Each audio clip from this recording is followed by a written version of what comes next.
essence.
What's up with you, dog?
No more.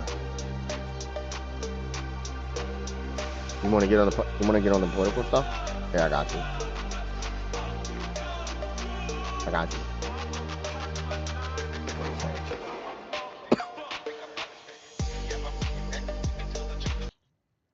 Let me get the political stuff out. I'll get real early for you. We got Destiny. Just came out. Destiny molding. Oh, fuck!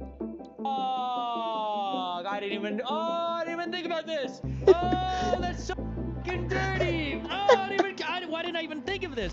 Trump announced a big crypto. You know why I like that? You know why I like Destiny so much? Because he reminds me of how I fucking flip out. Crypto coin, okay? And this is why this is so dark. This is a zero-sum game.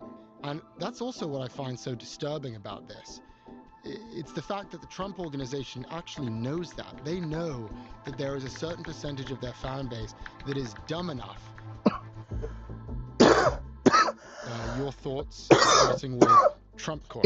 Trump is inviting the top holders of Trump coin to an exclusive dinner and also a VIP tour of the White House. This is great news, isn't it? I think we are hit a new low where we're selling off access to the president in a dinner based on who puts the most money in a Swiss banking account. And the reality is, these are the amateurs or the people, the cultists who are fascinated by him. The most important people in terms of the Trump meme coin would never show up, because what they've done is they've bought a bunch of meme coins, probably with his permission or his encouragement, in exchange for geopolitical advantage from America that would never dare thinking of showing up. Yeah, buy the coin. I hope this thing gets a lot of attention and a lot of people start focusing on what is easily the greatest financial grift in the history of presidents. What do you think is the most pressing issue for Canada right now? Honestly, it's probably the United States and dealing with the U.S. I mean, it just cracks me up that people were pissed off about Hunter Biden. This is corruption at its core. Folks, this is what people hate about the swamp. This is part of how Donald Trump won in the first place. And yet we have a meme coin, and he's inviting people to the White House for the dinner. I don't know. I find the whole thing, it's verging on comical if it wasn't so tragic. There's no argument for this. You can't even attempt to steelman this. It is pure grift, pure corruption, using the White House, using the presidency as a vehicle to shake down regular investors, not wealthy political donors, which you could make the argument that maybe the Democrats do, but retail investors, in order to raise money, again, not for some greater cause, not even to fund some political campaign, but purely to enrich your friends, to enrich your family, and to enrich... You ever hear these guys talk and you think, God, these guys are just soy as f***. They sound so f***ing mad that Trump figured out the great crypto scam before they did, and now they're just ass pained over it. Like, yeah, the president of the United States is scamming every single American, and he's opened up a potential avenue to accept bribes in a way that we'll never be able to verify for all of U.S. history. Problem? Your allies. This is completely unheard of. And I just want to highlight that lockup period, which it was a 3-month lockup period. It basically meant that the insiders of the coin can't sell until the period expires. So this is very important. When, and we said this, we need to pay attention to when the lockup period expires. It expired Every 3 last months. week. So Well, I think there were 4 lockups. I think there were 4, right? Because it's like 25% vested in 3 months, and then 3 months, and the next 25%, and then the next 3 months, the next 25%, and then, right? I think that's how it worked, right? is it any surprise that this bullshit incentive plan to pump up the price of the coin, which is leading to this rat race, Wait, what's the incentive plan? Sorry, hold on.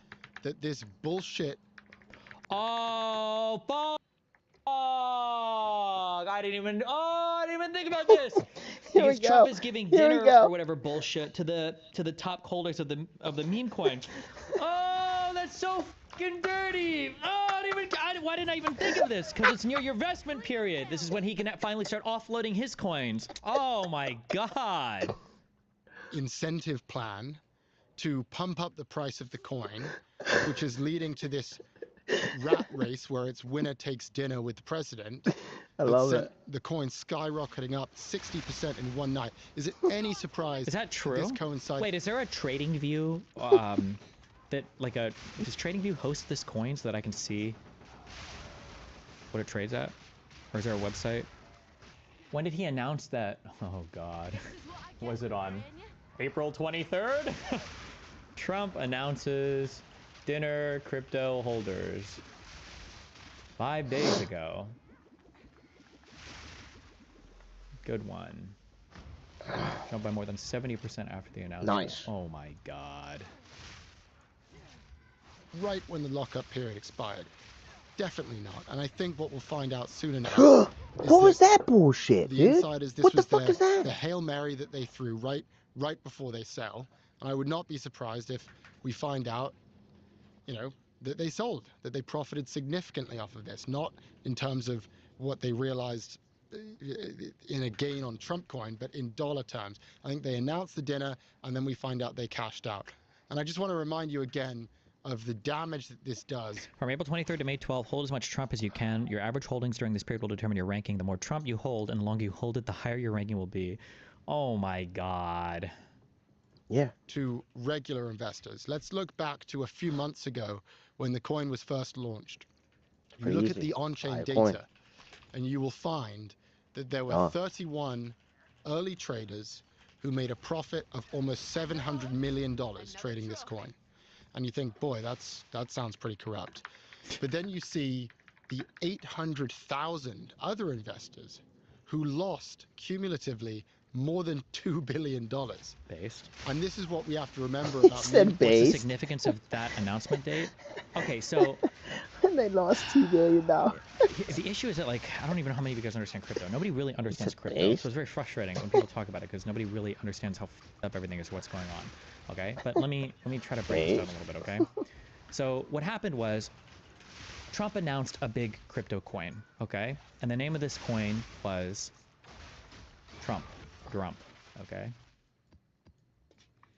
When this coin was released to the public, however, all right, only 20% of the coin was available for everybody to buy. Sounds So good. this is what That's we the can buy pre-buy. and sell, and this is what insiders hold. Insiders meaning people that get pre-approved slices of the coin that aren't available to the main market. They're not being bought and sold. Yeah. So Based. it's not uncommon that some insiders or some people will hold some amount of the coin pre-sale. 80% is a massive number, though. That's an insane percentage to be held by insiders. Okay. Now, on top of the fact that insiders, so people that created the coin or were allocated coin by people that created the coin, so Trump, right? Aside from the fact that these guys have a massive percentage of the coin, 80%, they also are making money off of fees from people that are buying and selling to run this whole pool, which is also crazy because they're making a ton of money just on people that are buying and selling in this 20%. All right. So now a way that you can This is a say, death. oh, well, this coin is legit. And you know how you know the coin is legit is you have this thing called like a vesting period, which is similar to people that do stock compensation for tech workers or, whoever else.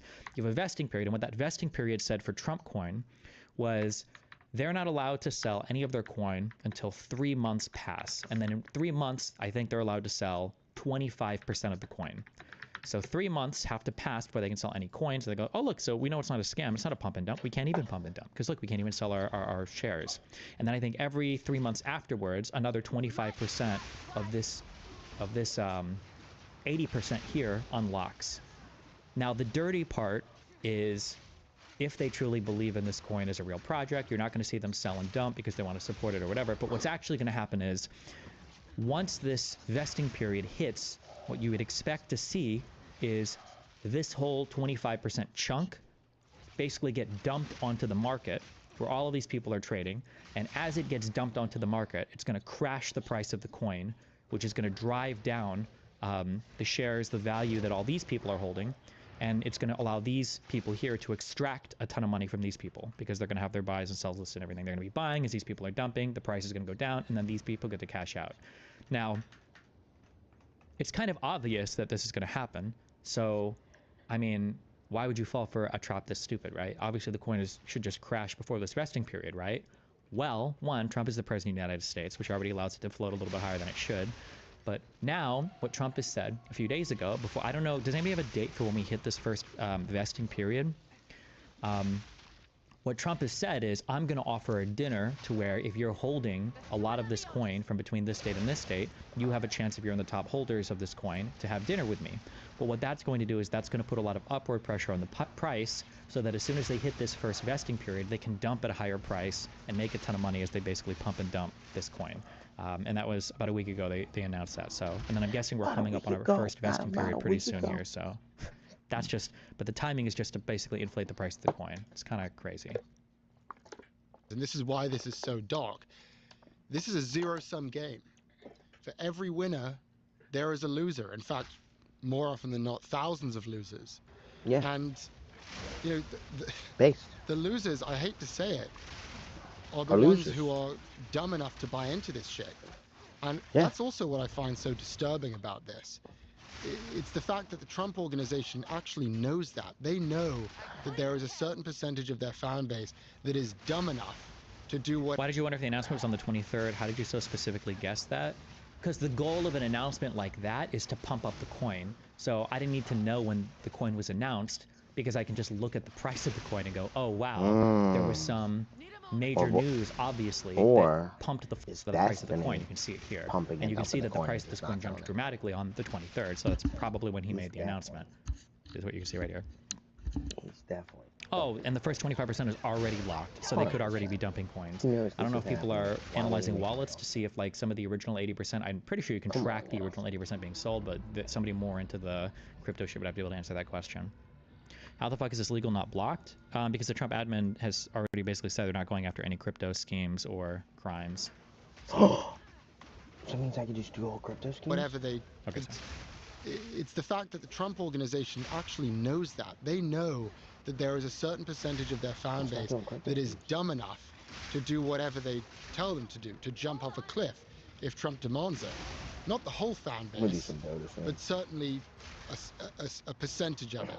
And in this case, jumping off the cliff means throwing away your savings to bet on this rigged casino game that is disguised as a meet and greet with the president and a VIP tour of the White House. I mean, I am just still shocked, and I'm with you that it's comical. It is comical because it's so shameless. But that shouldn't detract us from calling it what it is, which is unprecedented corruption, and it is tragic. His team also collects fees on each trade, and they've earned roughly $100 million just in January alone.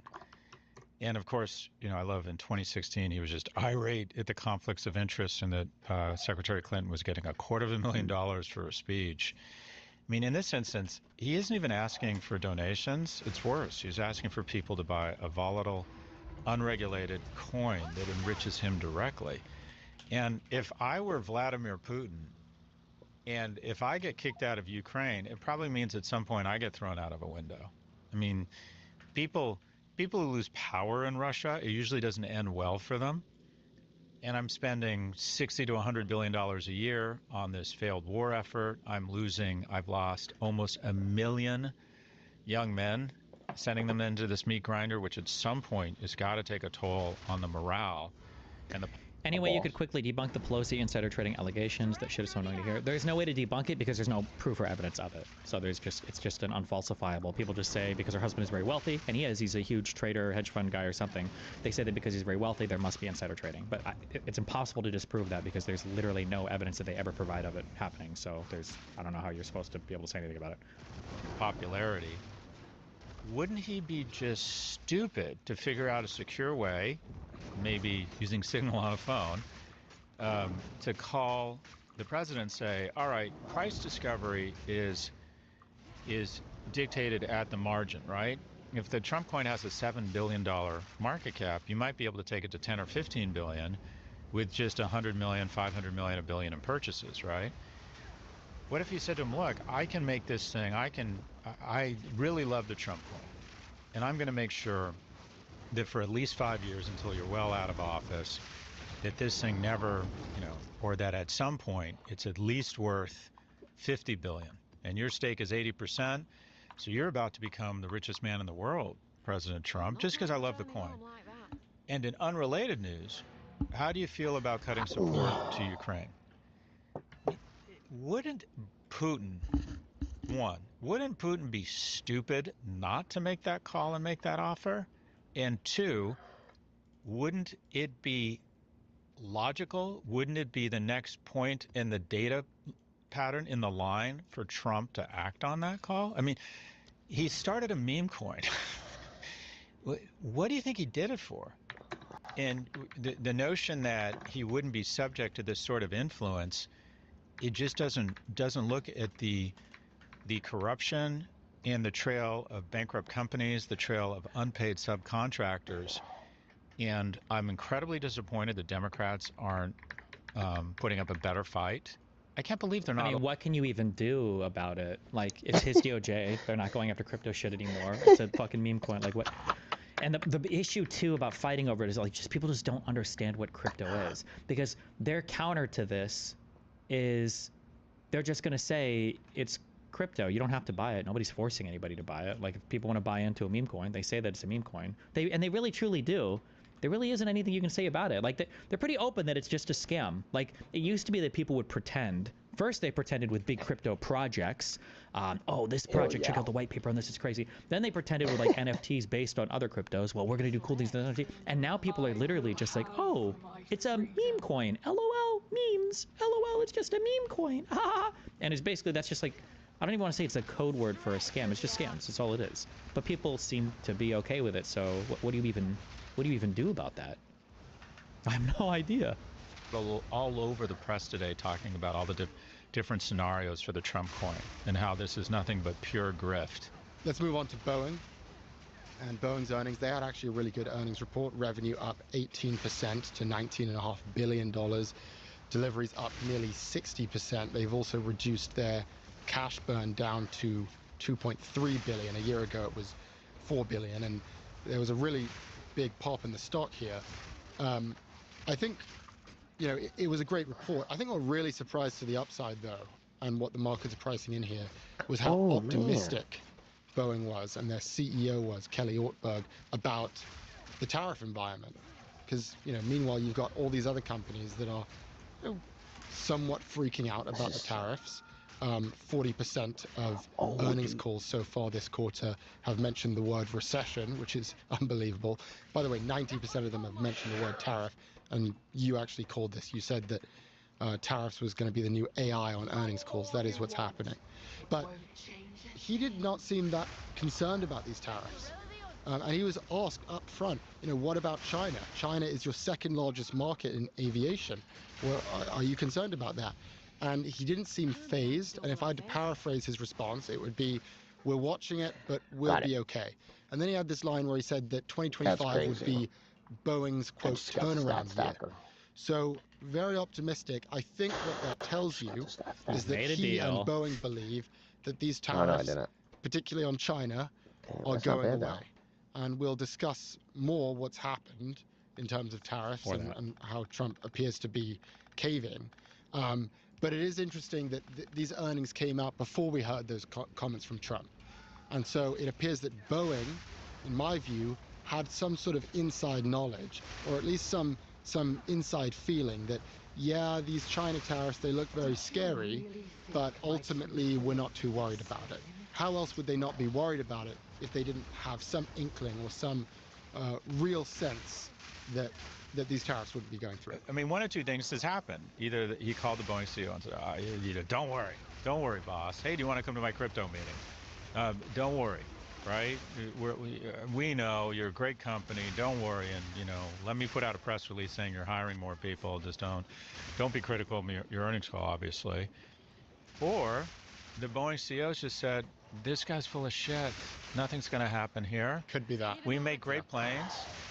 Airbus, I mean, the thing about this is a duopoly controlled by two companies, Airbus and Boeing. And even if Airbus, for a time being, makes a better plane, as the global economy grows so many, and it's real demographics hard. grows, there's always a need for more commercial aircraft, and no one of them can produce. Cannot take them down. So it really is a duopoly, and they have incredible pricing power, and these are just incredible companies. And I think what he's decided is, me.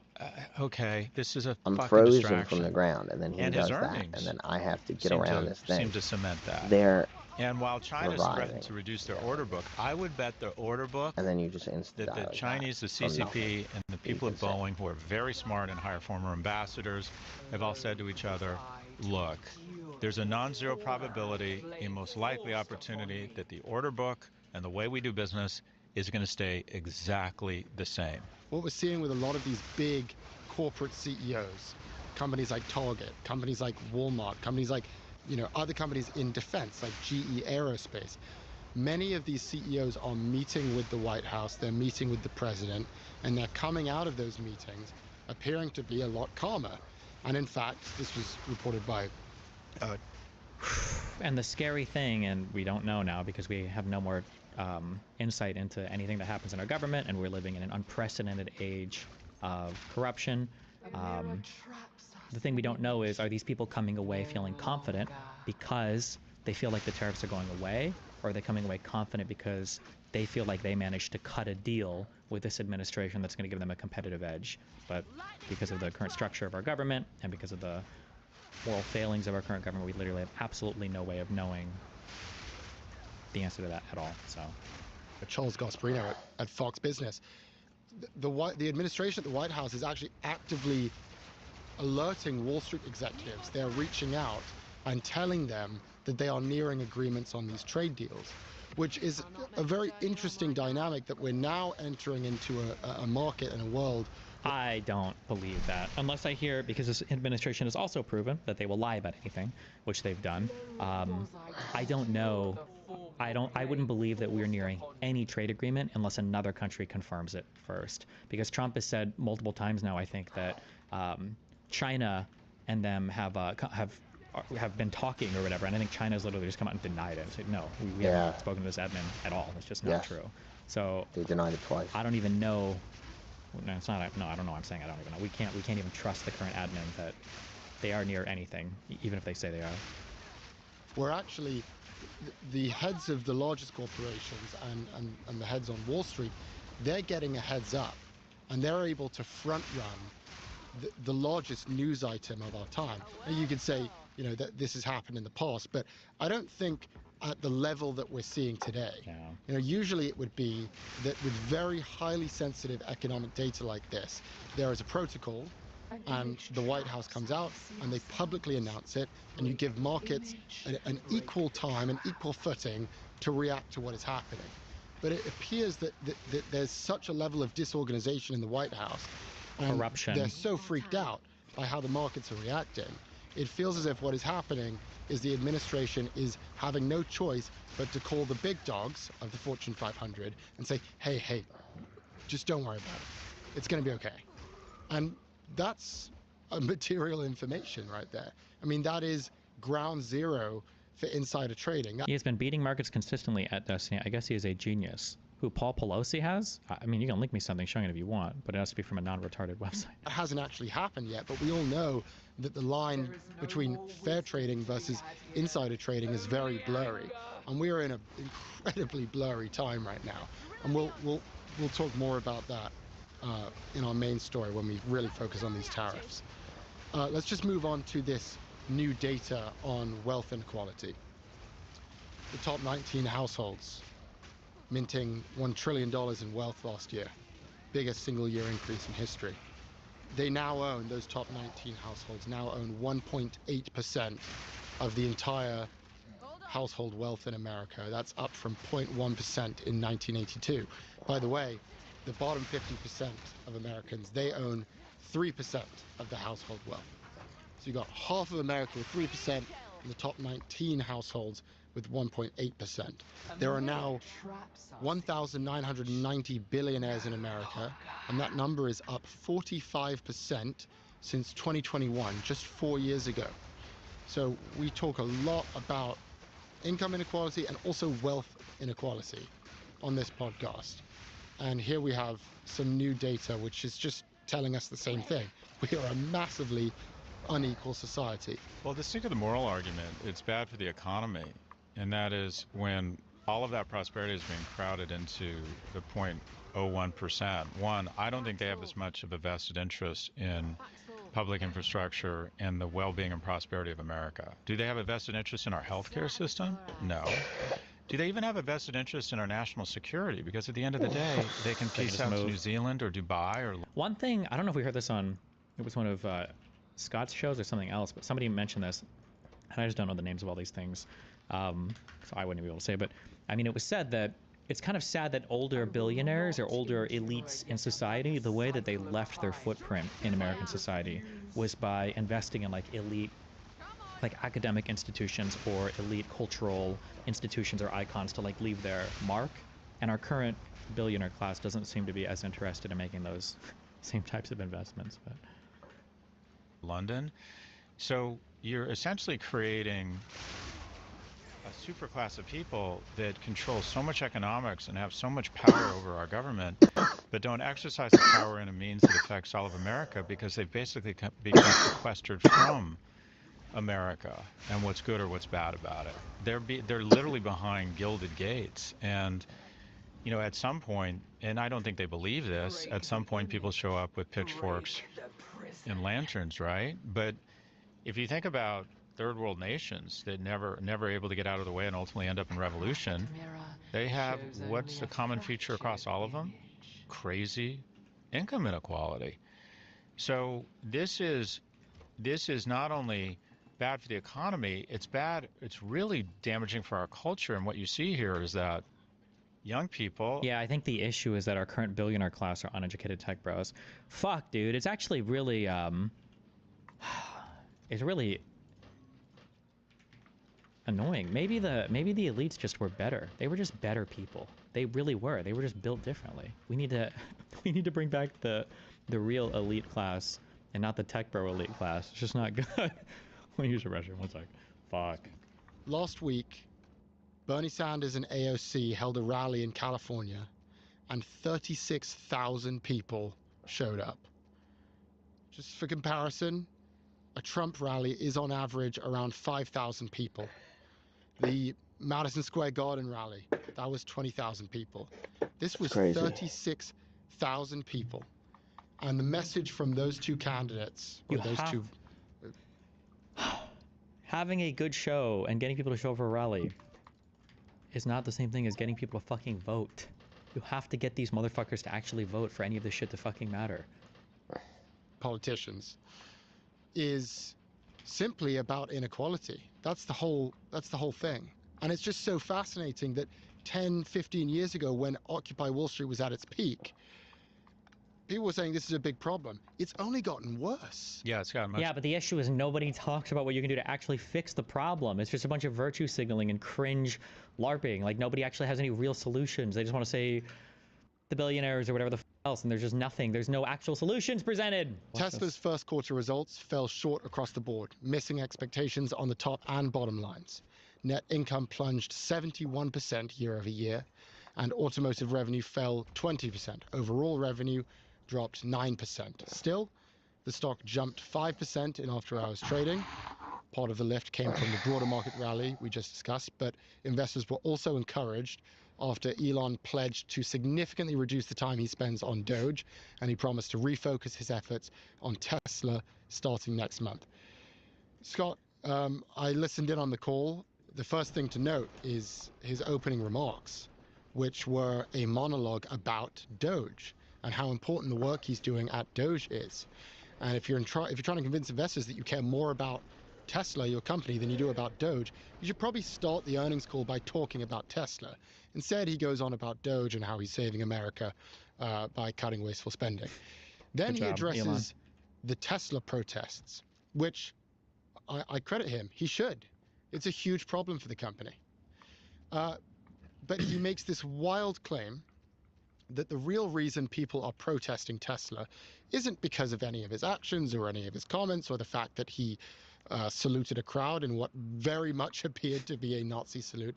He didn't acknowledge any of that. He said the reason that people are protesting Tesla is because they're upset that Elon is, through Doge, restricting their ability to get government handouts.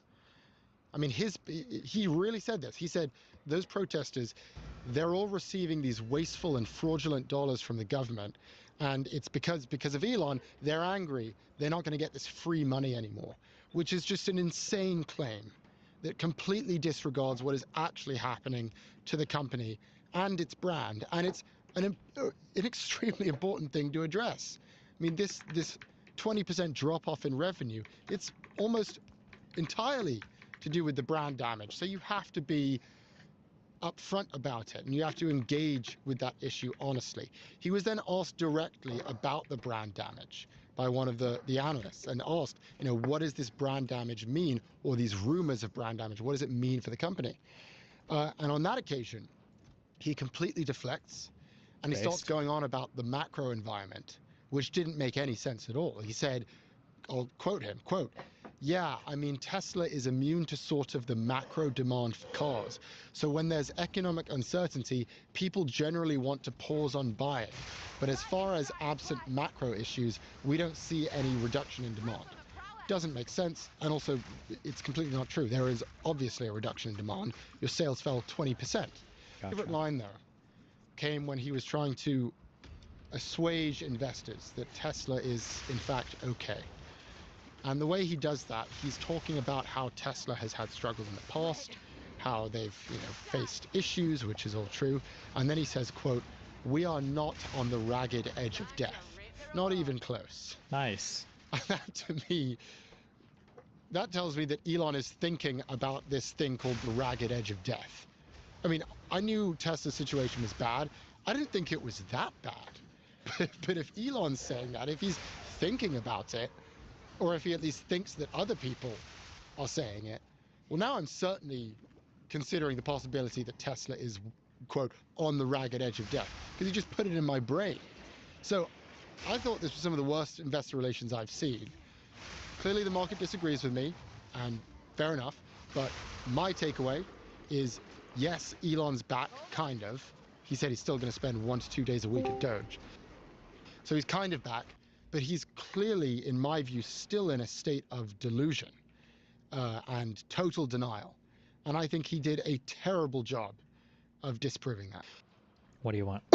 I've always been wondering, Destiny, Somebody in his what do you Discord. think about illegal immigration? Because I think most people, like, around the world think that illegal immigration is bad. But in America, there are some people that think, like, even though they came here illegally, if they are not violent or if they're not violent was or they are that? doing the jobs, they can't stay. Or what's your perspective about it? I mean, illegal immigration is Must've been obviously lag. bad. The question is, what do you do with it? What was that And the video? issue is, in the United States, it seems like we don't want to increase the legal immigrants coming here. We just want to deport a bunch of illegal immigrants. But in the United States, a lot of the illegal immigrants are working, so it would probably hurt our economy quite a bit. And it just seems like people that want to get rid of illegal immigrants don't have much of a realistic plan to actually get that done. It just becomes like a virtue signal position. Because when I used to watch Asmongold, like for 6 months ago, I used to watch Asmongold more than you. Then when I saw him disagreeing with you on one of his videos, I started watching you more. And then I started noticing that Asmongold started to have like a disconnection between the immigrants and like the actual people in society. So what do you think about Asmongold's views on illegal immigration? I don't even know what his views are on illegal immigration. I mean, you have to be a little bit more specific. What do you mean by that? Sort of like, you remember when he's made a video saying that he would want to dress up as like Ash Ketchum to like go around ICE agents to say, I'm gonna catch them all. Oh yeah, I think that's kind of gross. Yeah. All I'm trying to say is that, do you think like maybe what Arkham Gold is saying is like, is he a result of his audience or his own personal views, or people that watch him are going to get influenced to have that view of immigrants? Do I think people that watch him are going to have that view of immigrants? Yeah, probably. What do you mean? I mean, like, because as you said before, Asmongold is like the perfect MAGA viewer. So if he agrees with the message, don't you think that people that watch him could also be agree with him as well? Probably, yeah, I would imagine so. Most people that watch most streamers probably agree with the streamers that they watch. Yeah, that's why they watch them. Yeah, that's no, because of like, for me, for example, I really used to like Asmongold a lot, Oh, but like I should have moved. I don't know why I didn't started roll. disagreeing with him with some things, and I started looking for people that disagree with him. That's why I That came was my fault. on your channel. I'm Exactly. supposed to roll. And I I'm don't just know why I wondering, didn't maybe you can do some things to like convert more people to your channel.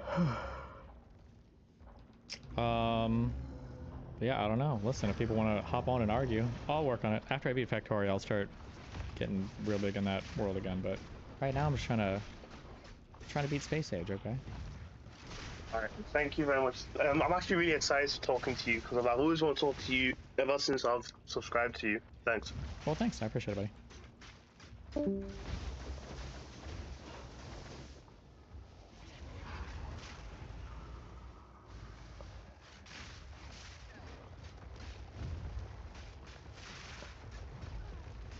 My game keeps lagging.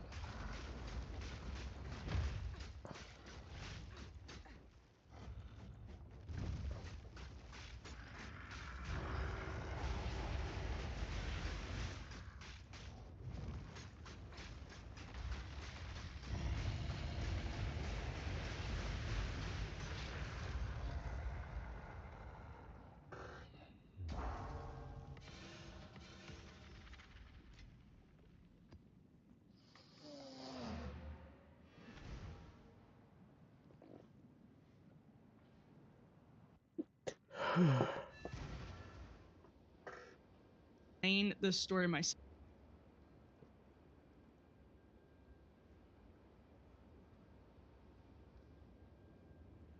Creator Clash is, yeah, 100%.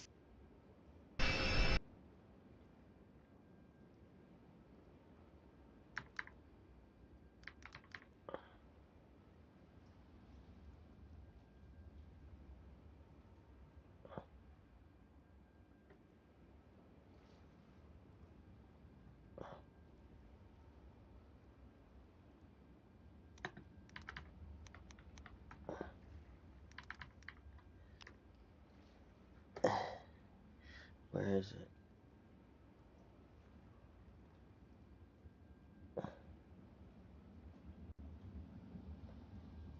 Oh, I can't find it. That shit was dumb fun.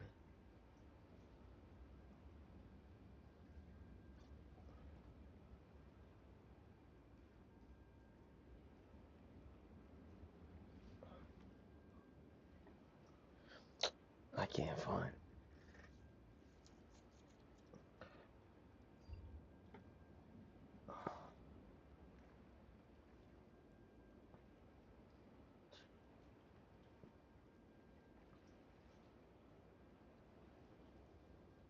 Here we go.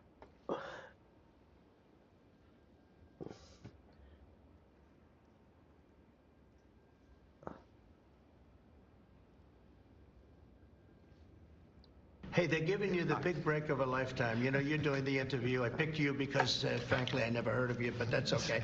But I picked you, Terry, but you're not being very nice. He said, Terry, you're not being very nice. We still have 145% tariffs on China. Your Treasury Secretary said we basically have an embargo on China. Look, you're trying to say something's going to happen, Terry. No, okay, well, nothing's going to happen. You know business. I want to ask you. I do know business. Yes, and so 145% tariffs on China, and that is basically an embargo. They deserve it. It'll raise prices on everything from electronics to clothing to building houses. You don't know that. You don't know whether or not China's going to eat it. That's mathematics. China probably will eat those tariffs, but at 145, they basically can't do much business with the United States. And they were making from us $1 trillion a year. They were ripping us off like nobody's ever ripped us off. And by the way, we have other countries that were just as bad. If you look at the European Union, it was terrible what they've done to us. Every country, almost every country in the world was ripping us off. When we have criminals, murderers, criminals in this country, we have to get them out, and we're doing it. By law. And you'll pick out one man, but even the man that you picked out, he said he wasn't a member of a gang. And then they looked, and on his knuckles, he had MS-13. There's a dispute over that. Wait a minute. He had MS-13 on his knuckles tattooed. Oh, he had some tattoos that are interpreted that way. But let's move on. Wait a minute. Hey, Terry. He did not have the letter MS-13. It says MS-13. That was photoshopped. So let me That was photoshopped. Terry, you can't do that. Hey, they're giving you the big break of a lifetime. You know, you're doing the interview. I picked you because, frankly, I never heard of you, but that's okay. I picked you, Terry. But you're not being very nice. He had MS-13 tattooed. We'll agree to disagree. I want to move on to something else. Terry, do you want me to show you the picture? I saw the picture. And you think it was Photoshop?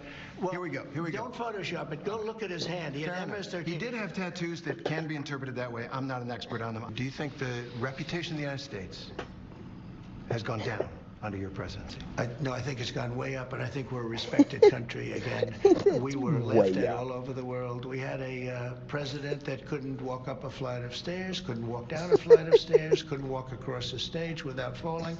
We had a president that was grossly incompetent. You knew it, I knew it, and everybody knew it, but you guys didn't want to write it because you're fake news.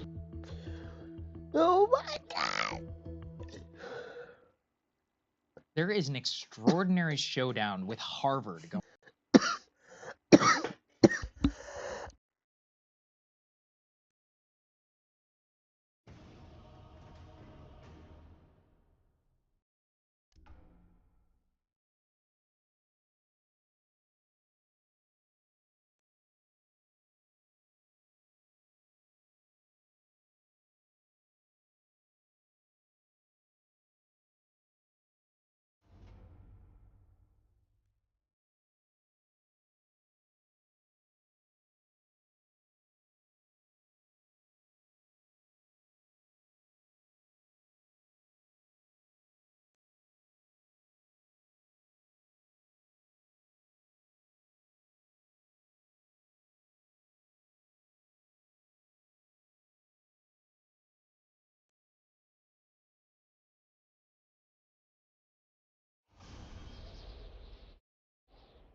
Well, this isn't an accident now.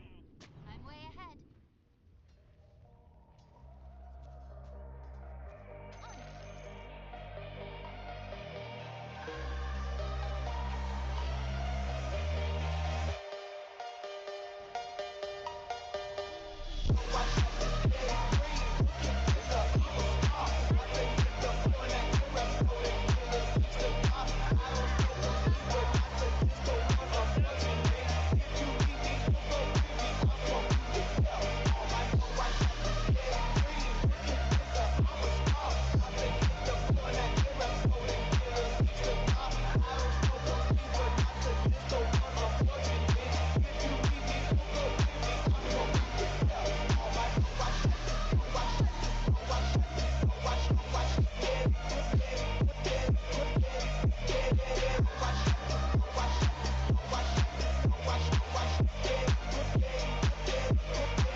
kiss your smell of freshly slaughtered bodies. Wubba lubba dub dub!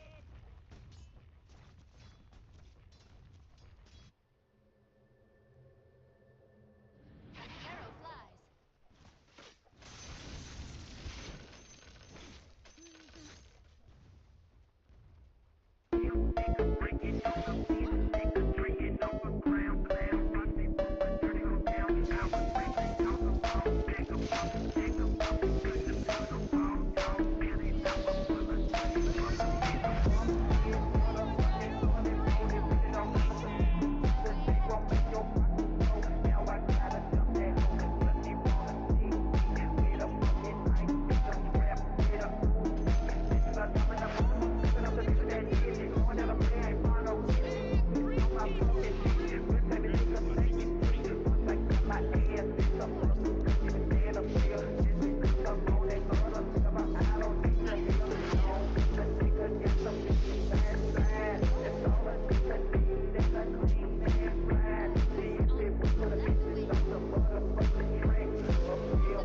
tunes?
Already moving.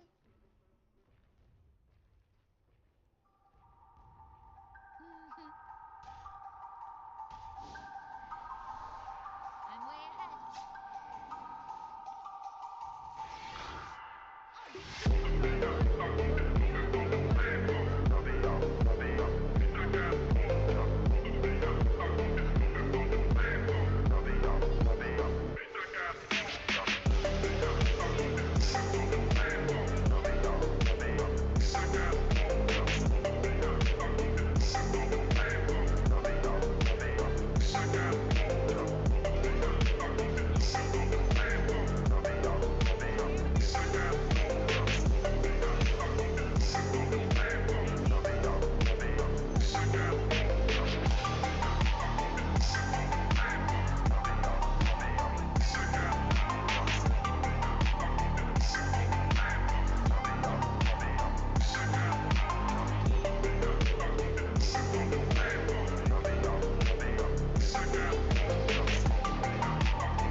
Reputation,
This shit's crazy, dog.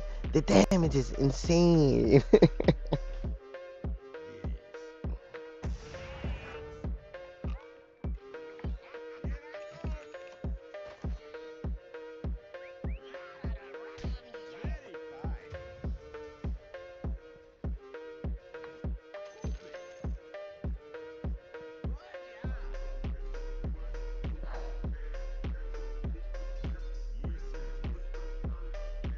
Mm-hmm. He's the off lane, I know that. I like Clockwork. I play him when I'm trolling. I like him a lot. He's actually a very good character.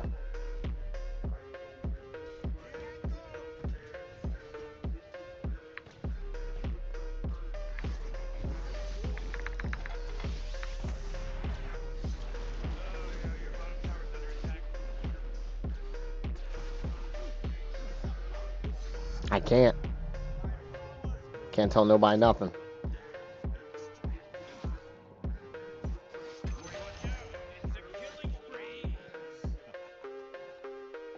Smart. Can't get to him.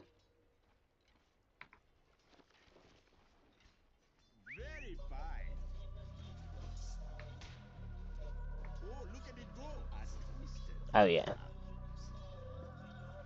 Oh yeah. He probably is. He seems like he's pretty good. That's what I build on him too.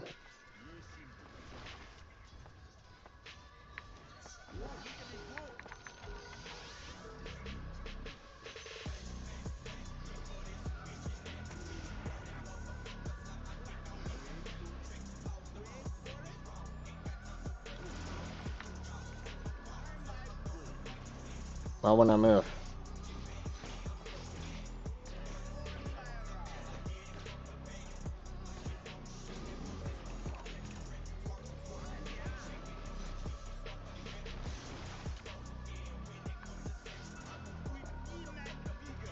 What do you mean do?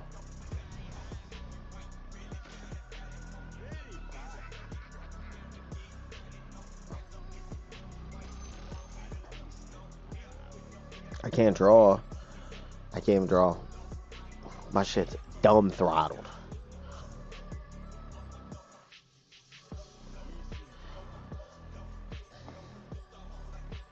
That would have been an easy triple kill if I was level 6.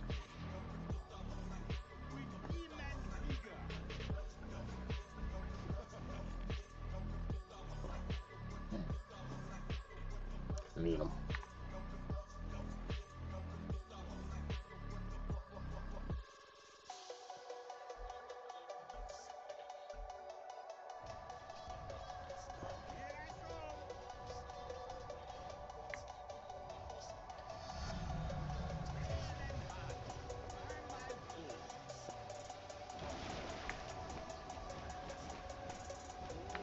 Oh, I forgot.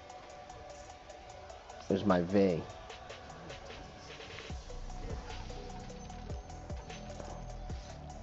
I'm alright. It's the bait.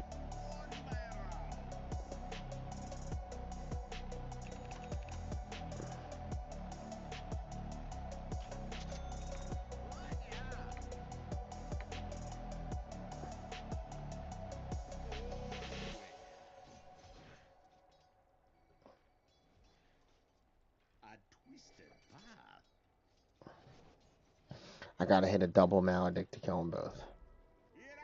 It's the only way.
they're level 9.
I just rage quit.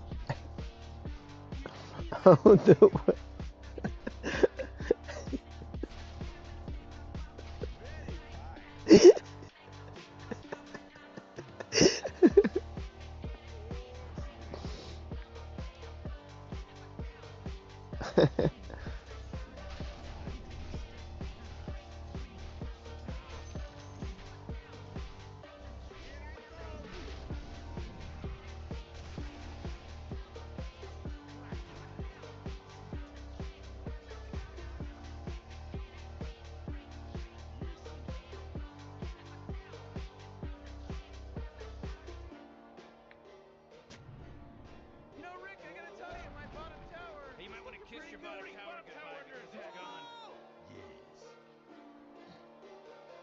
Gotcha, bitch.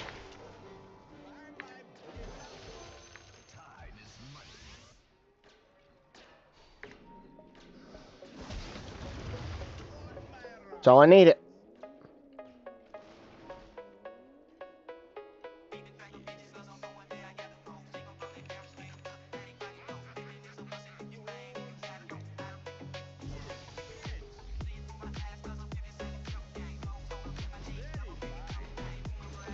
I think I needed like 2 more hits.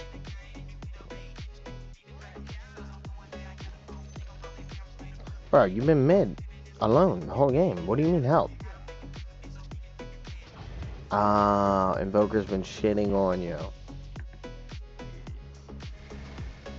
Ding! Bro just got durfed. Don't blame me. It's crazy.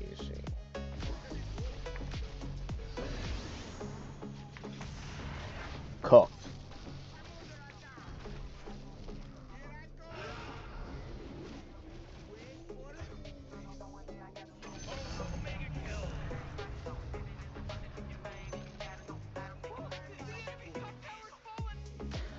Bam boom boom, bam boom bam, bam boom boom, boom bam boom, bam boom boom. Hit you with the combo, and you gonna get hit with the combo.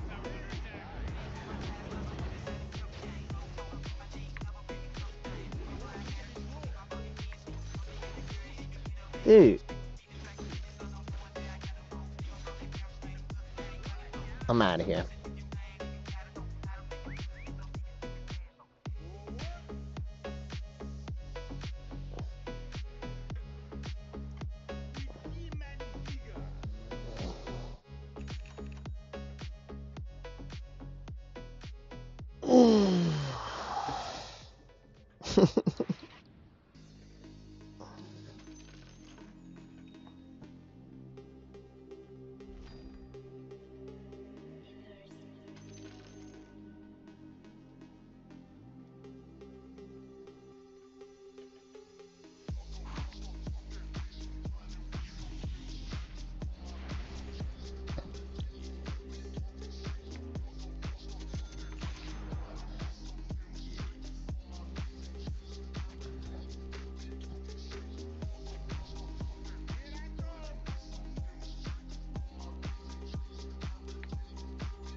Oh boy, your middle tower just really took a big crap.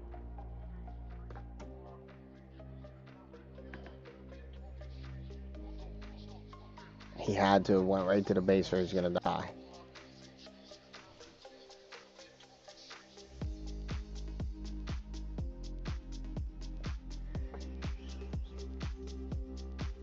Nice, Void. Can jump, doesn't jump under tower to get the kill. All he's gotta do is hit him a couple times. He had to teleport it instantly. That's the only way he would have lived. There's no other way he would have lived. I knew this hero too well.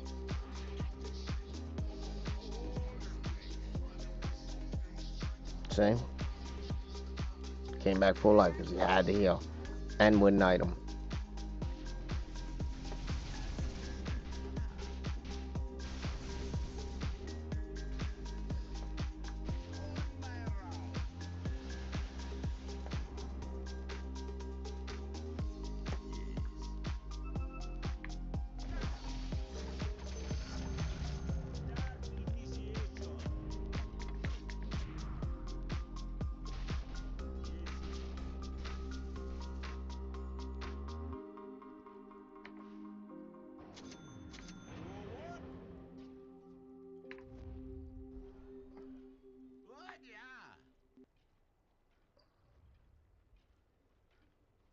Very fine.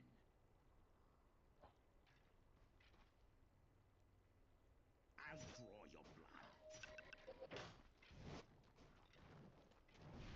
Yes. Oh, jeez, your top tower's under attack. Oh, Morty. Oh, you better hold on to your hat because now it's a mega kill. Oh, that's top 5, obliterated. Way to go. There's no accident anymore. This isn't an accident now. A ton of different realities, and let me tell you, this is definitely not a remarkable Can anyone moment hear me? at all. It's a killing spree over here.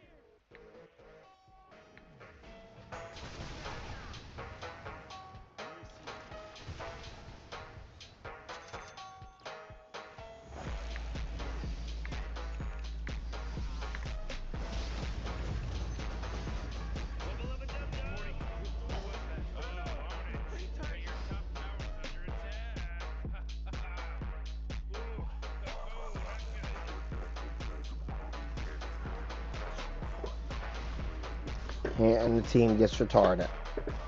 Alright, I'm gonna have to play different.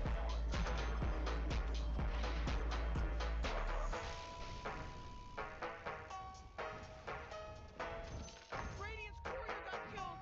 You know how much stuff he was carrying? Yeah, your bottom tower's under attack. You know, Morty, it sometimes feels like they don't even care. Oh, middle tower's under attack.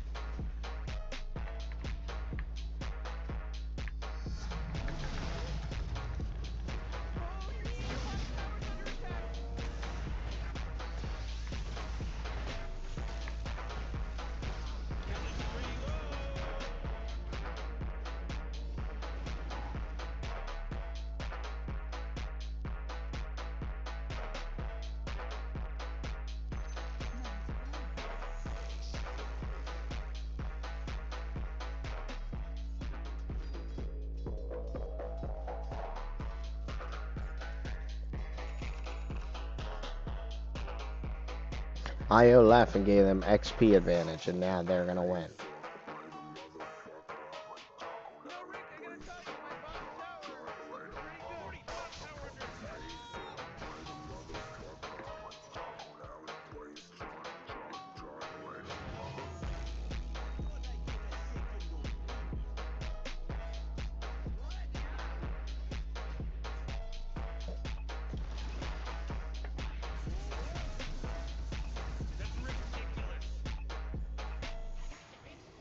Sometimes the monster kills they never kill are just gonna stand.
Take that fucking Evoker out.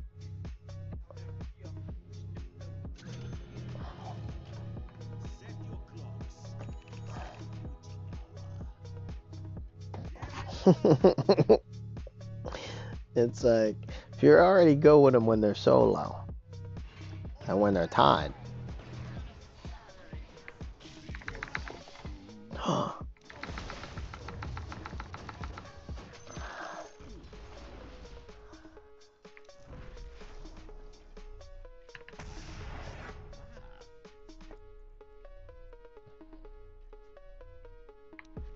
can't wait to get 4 staff.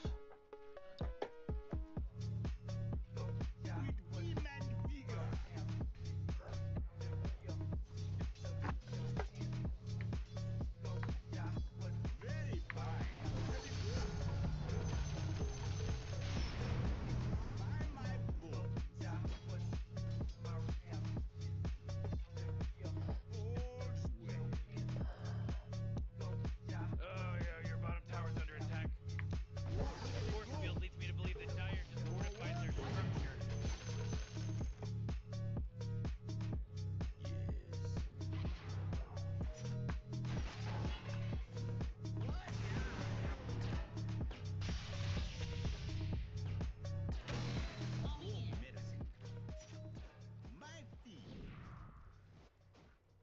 Your top tower's under attack.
Your bottom tower's under attack. Hey Morty, guess what's not there? The bottom tower.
Damn. Somebody does. What? I'm just.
6 o'clock, buddy.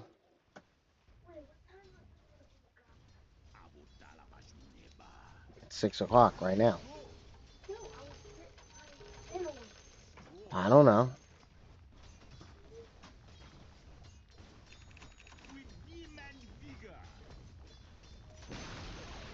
Hooray! The enemy's bottom tower is destroyed. Hooray!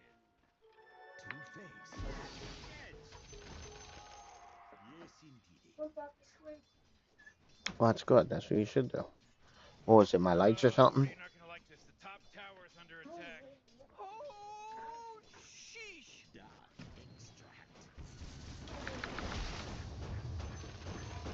Whoa! Initiating killing spree mode.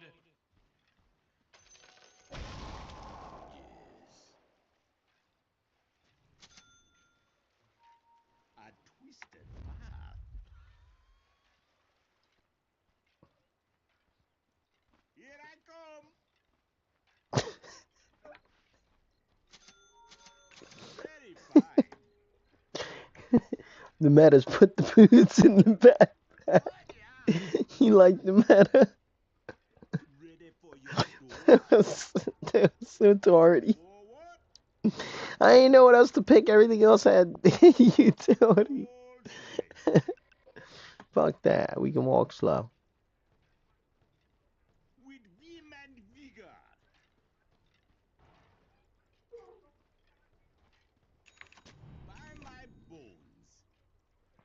Alright, buddy. Why don't you watch videos on Netflix before school, and then you can watch that after school. How about that?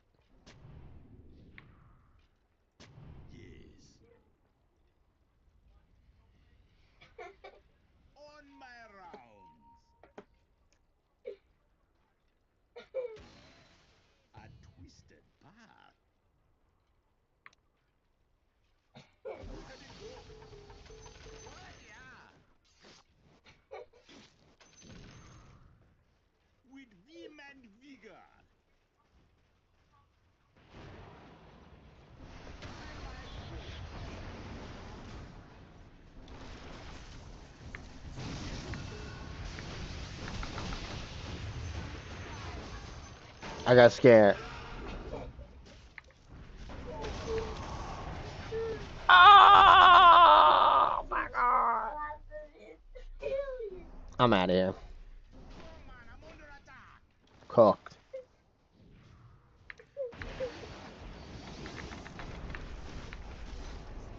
Oh man, this guy's dominating.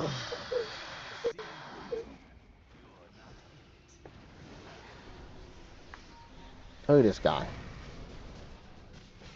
Bet you uses it to get away. Garrett. Oh, he was going to.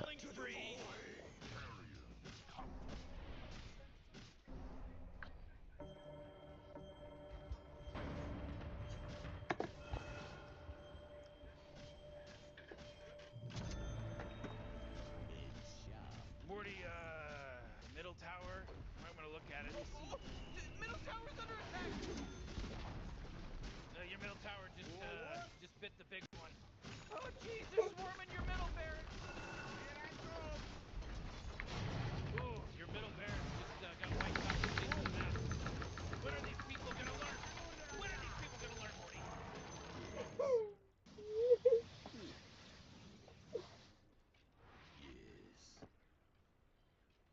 Oh yeah, your bottom tower's under attack.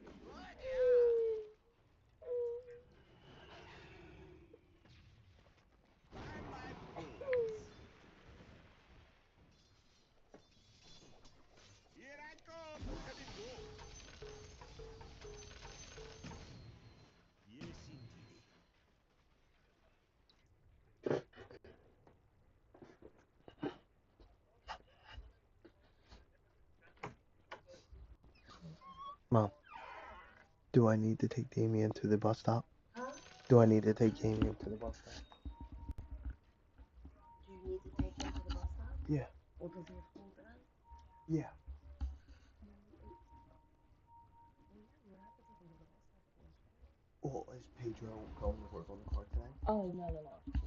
So Pedro can take them? Yes. So you can stop talking to me like I'm retarded? Yeah. Oh, You okay, just thanks. say it correctly. Really thirsty. Oh, Can you okay. go give me a slurp? Oh, okay. Yeah, I'll be right back. I could. I wouldn't forget.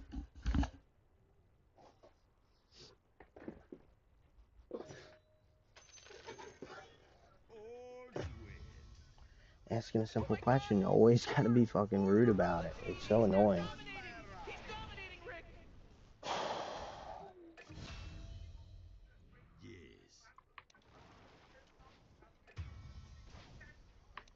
And we lost the game.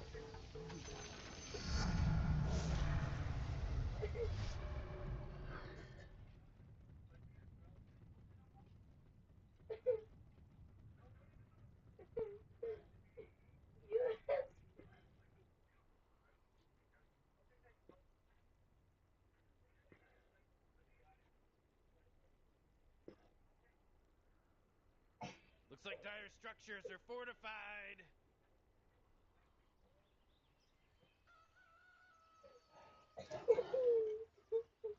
Forward. Very fine. Oh, look at him go.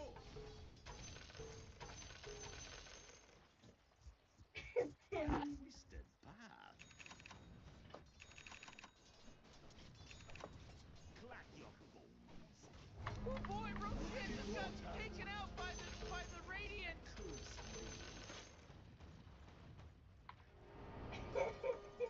With vim and vigor.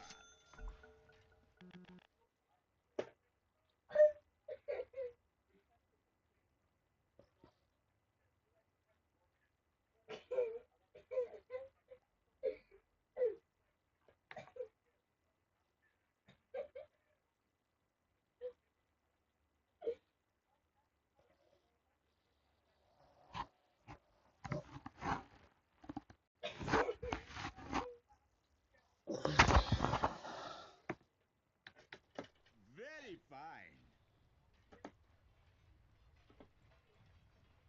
Yes, indeed. Here I come. Boom, there it goes. A twisted path.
you managed to burn him off. Yes. Forward. There it goes. Yes. Here I come. Paste. Very fine. A twisted path. By my bones. Heads up.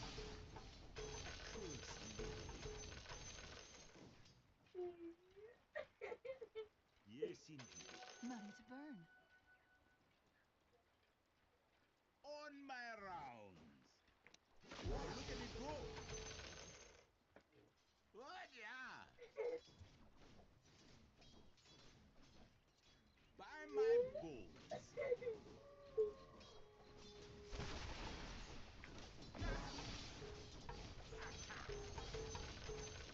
Hail and hearty.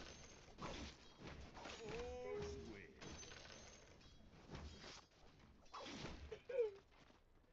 Very fine. Yes, indeed.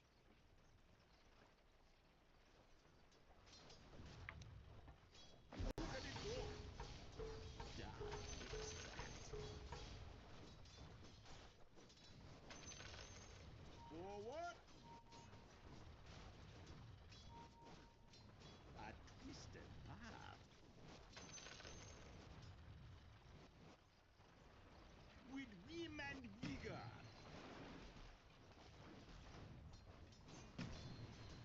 Heads up. Oh, Here I top come. tower's falling. It's all fake! What's the crazy fake nonsense? Strong medicine.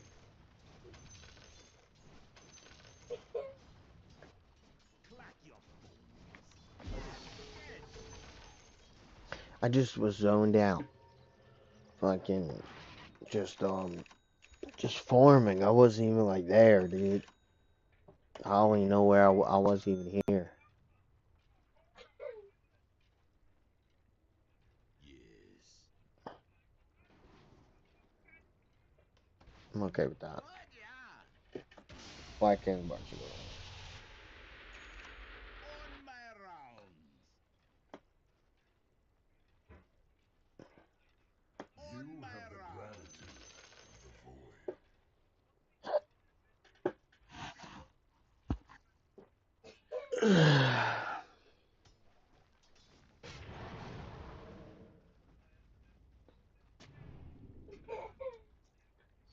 Yes.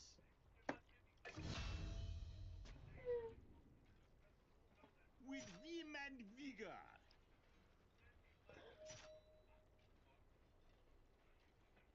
Very fine. Yes. Oh, look at it go. Incoming. I twist your path. Oh jeez, it's a killing spree! I'll draw your blood. By my bones. Boom, there it goes. A twisted path.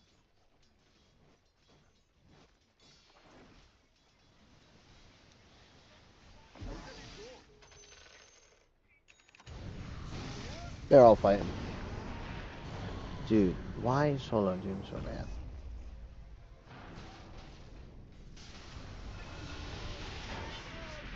Just as I said something. Initiating killing spree mode. Oh, man. Oh, yeah. Heads up. A twisted path. Forward. Illusion. Oh, he's on early. My bones. Look at it go. After this game, we're gonna go to some Path of Exile. And then I want you to, right when I get up, Damien, first I'm gonna make your breakfast. I'm gonna make your sandwich, and then I'm gonna. Why can't you just eat, dude? What do you mean you're not hungry? You might as well save that energy because Radiant just fortified their structure. With vim and vigor. Like you just want to eat at a certain time. I think if I make the food and bring the food out, I think you'll be pretty hungry for some pancakes with syrup, your favorite.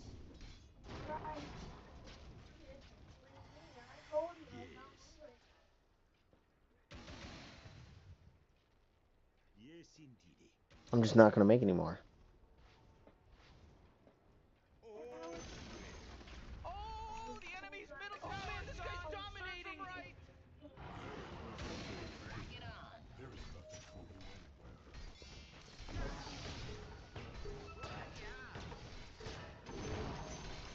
My power source. Oh man.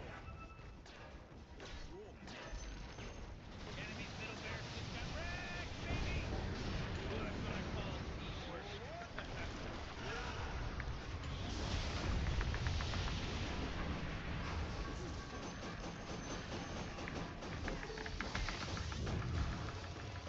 A twisted path.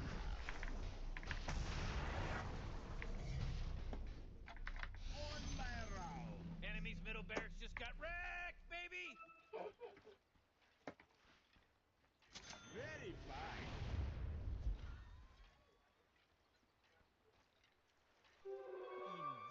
Invisibility. Bounty.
By my bones.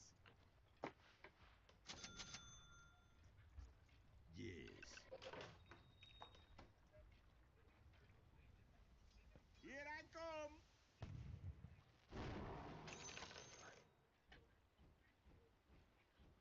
Forward.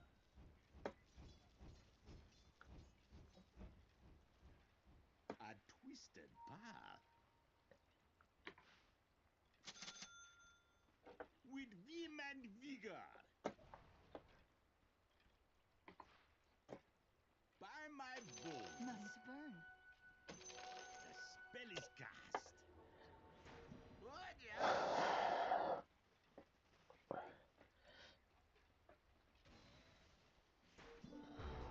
Very fine. On my round.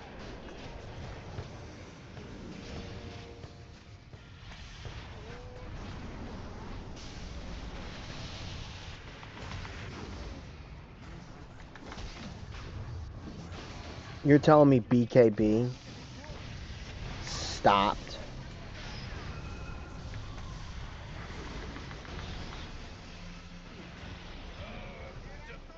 Double kill.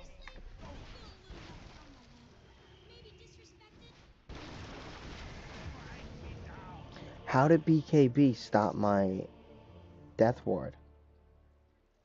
I'm not understanding what stopped my... Did he root me? What stopped my Death Ward? I don't understand what stopped my Death Ward. I just don't understand.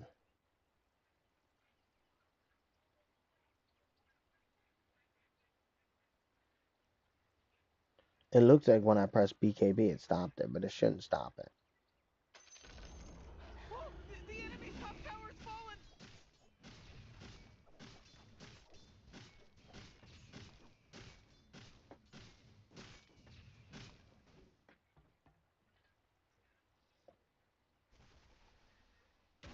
That is some bullshit, dude. This ragtag team. Ooh, dire. You gotta fortify them their structures. Good work.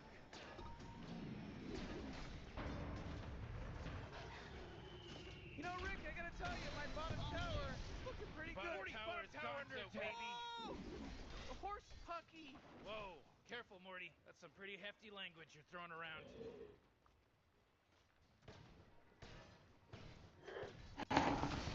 Incoming.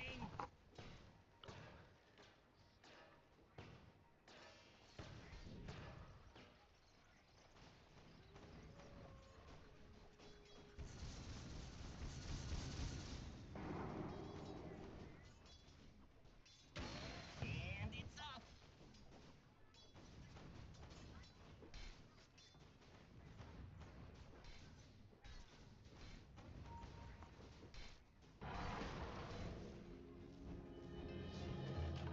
I walk again among the living.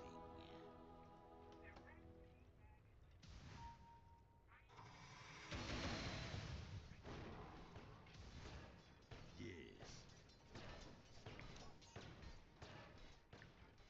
All's well.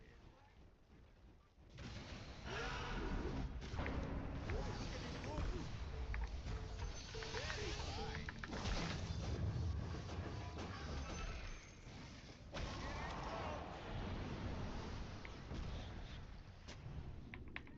Yes. On my rounds. A twisted path.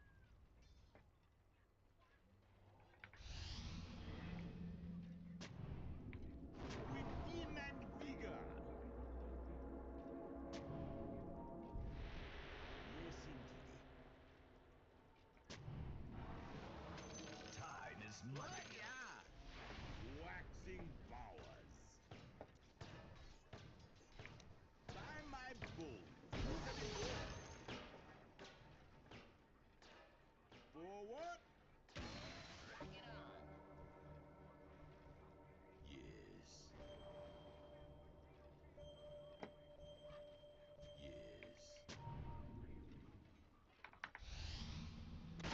Ready for your doom.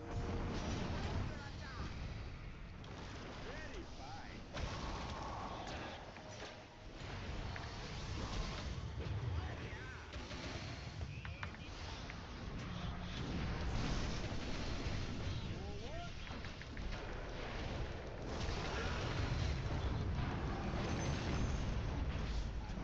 I hit him one time. That shit's J.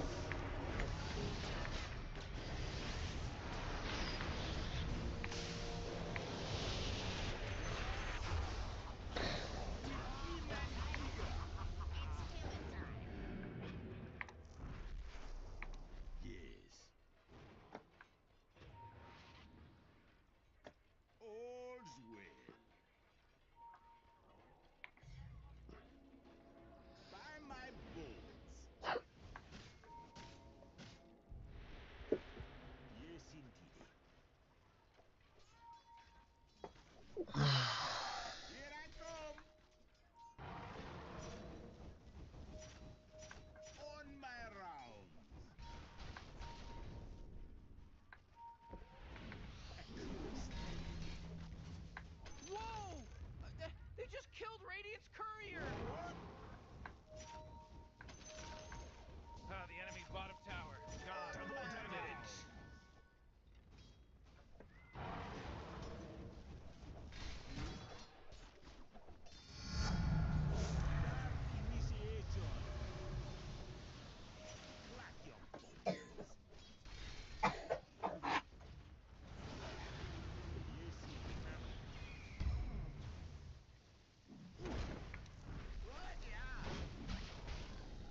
Out of here, dog. Twisted path.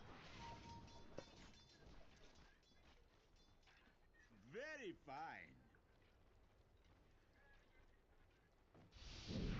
Very fine. I grow stronger. With vim and vigor. Yeah. You do nothing. What do you mean you come to end? You do nothing.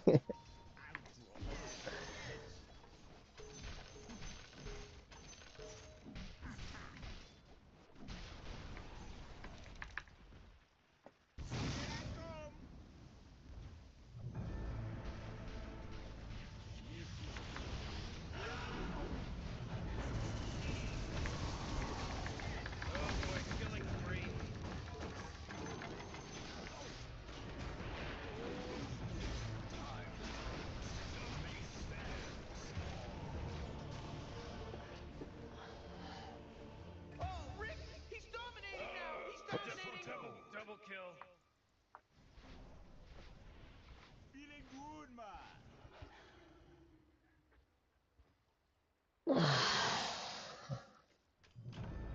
I would never get out of that waiting room. Yes.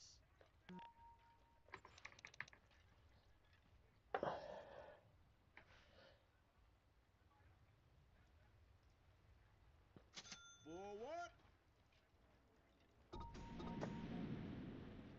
By my bones.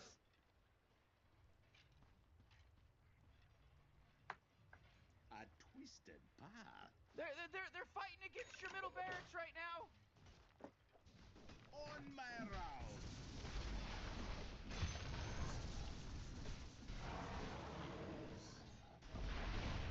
Oh boy, Morty, middle barracks are gone. All's well. Yes, indeed. Yes. On my rounds. Look at him go. Right, yeah. Here I come. Very fine.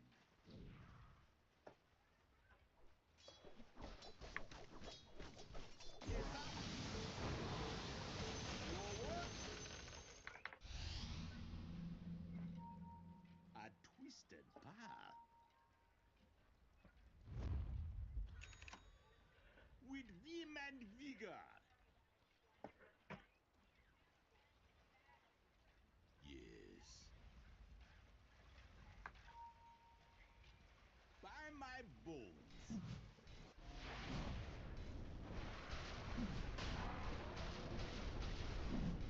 All's well. I'm under attack.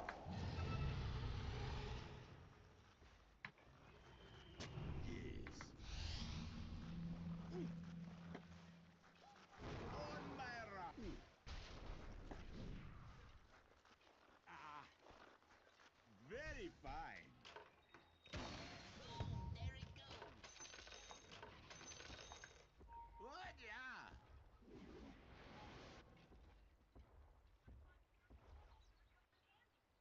Yes, indeed. Here I come. Forward. Yes. What is this?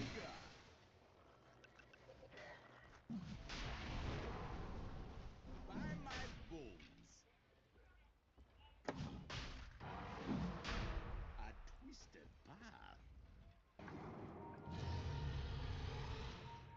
What, yeah. Yes, indeed. Double damage. Incoming. All's well.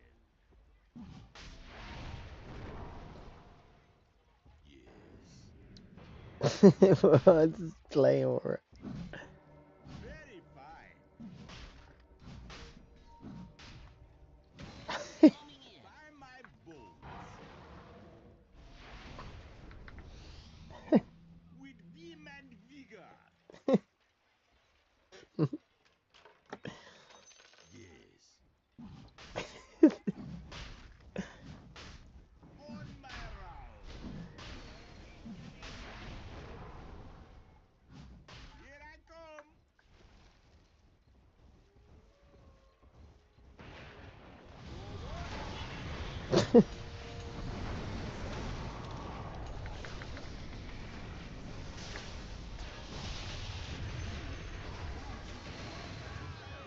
Nice.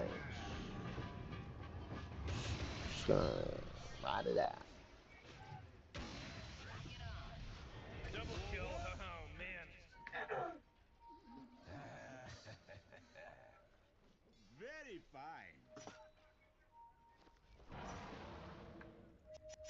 On my round. Your top barracks are under attack. All's well. Looks like dire structures are fortified. Yes. Tron. Well, we don't have any top barracks anymore. Oh boy, somebody call Trump because he's here already. This just in. The enemy's bottom barracks are destroyed.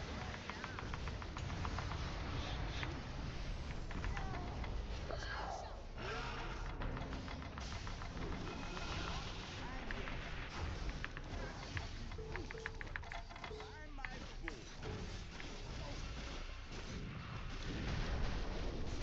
Whoa, killing spree. Oh, he's Bubba dominating. rubba dub dub. We all owe a life. Here I come. Radiant just fortified some structures. You know what I'm talking about? Oh, the enemy's middle tower's gone. You know? I know what. Someone called the doctor? That make a big mess. Oh my goodness gracious. If my eyes don't deceive me, dire red. In your face, Morty. Screw you, Rick.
U.S. tariffs have wounded China.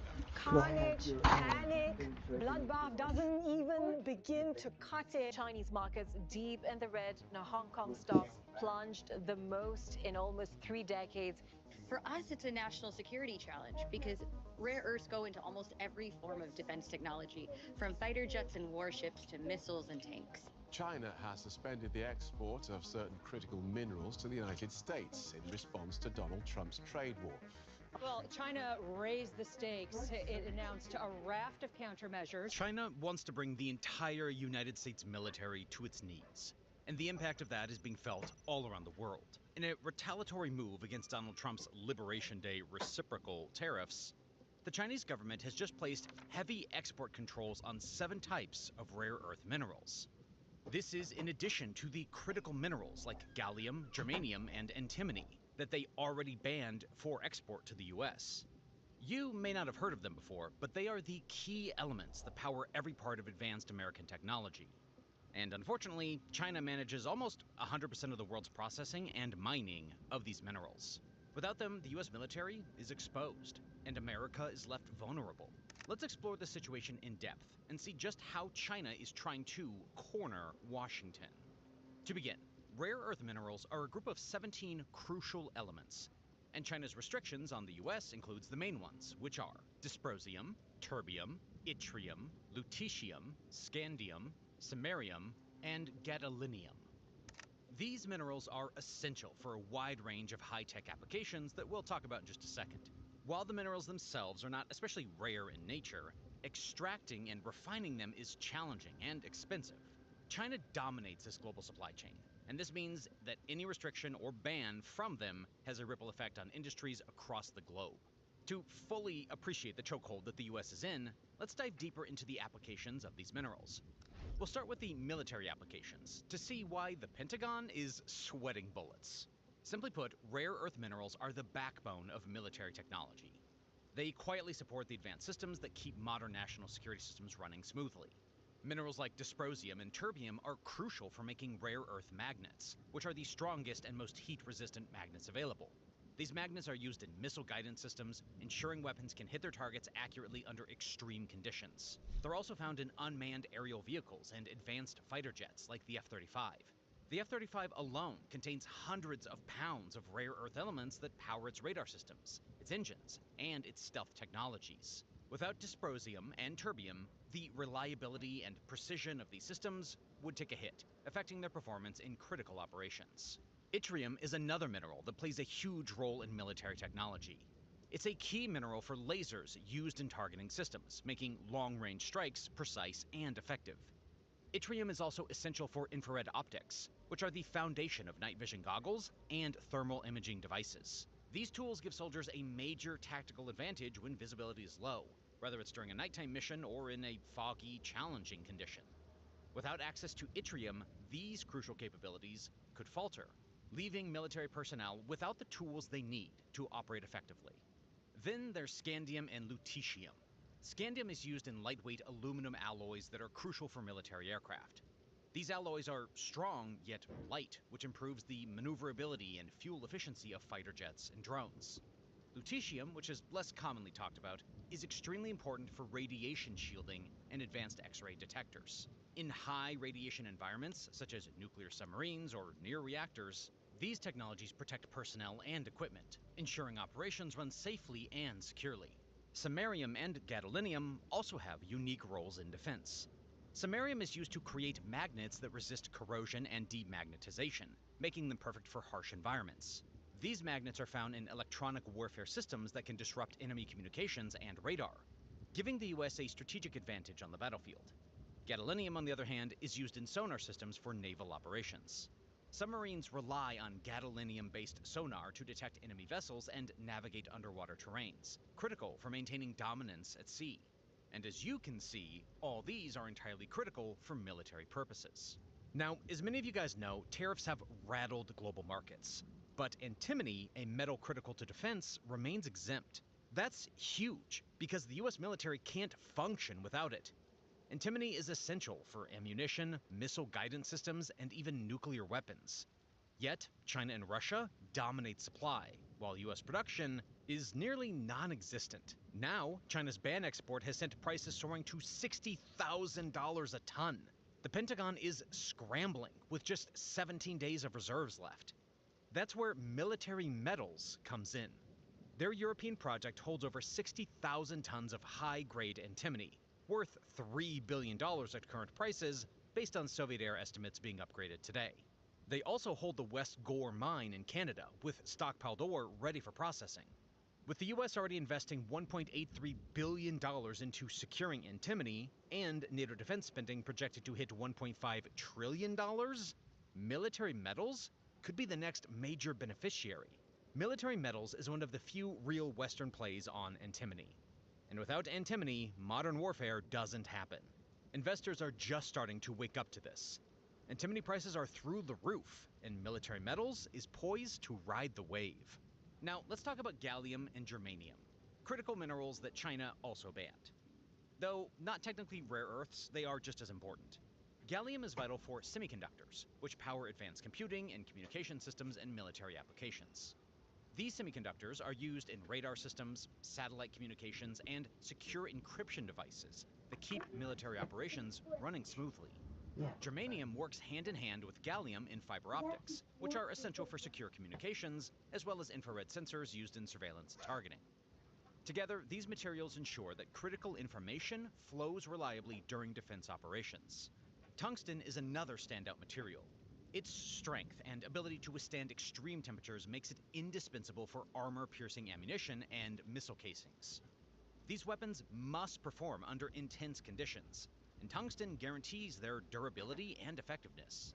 Antimony, while lesser known, contributes to flame retardants and specialized batteries used in military gear. These batteries power portable devices like communication systems and radar units, ensuring soldiers can operate efficiently in the field. What makes all these minerals so critical is that many of their properties can't be replicated with substitutes.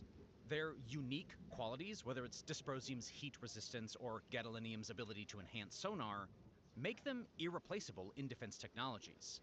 That's why the reliance on China for these materials creates a significant vulnerability.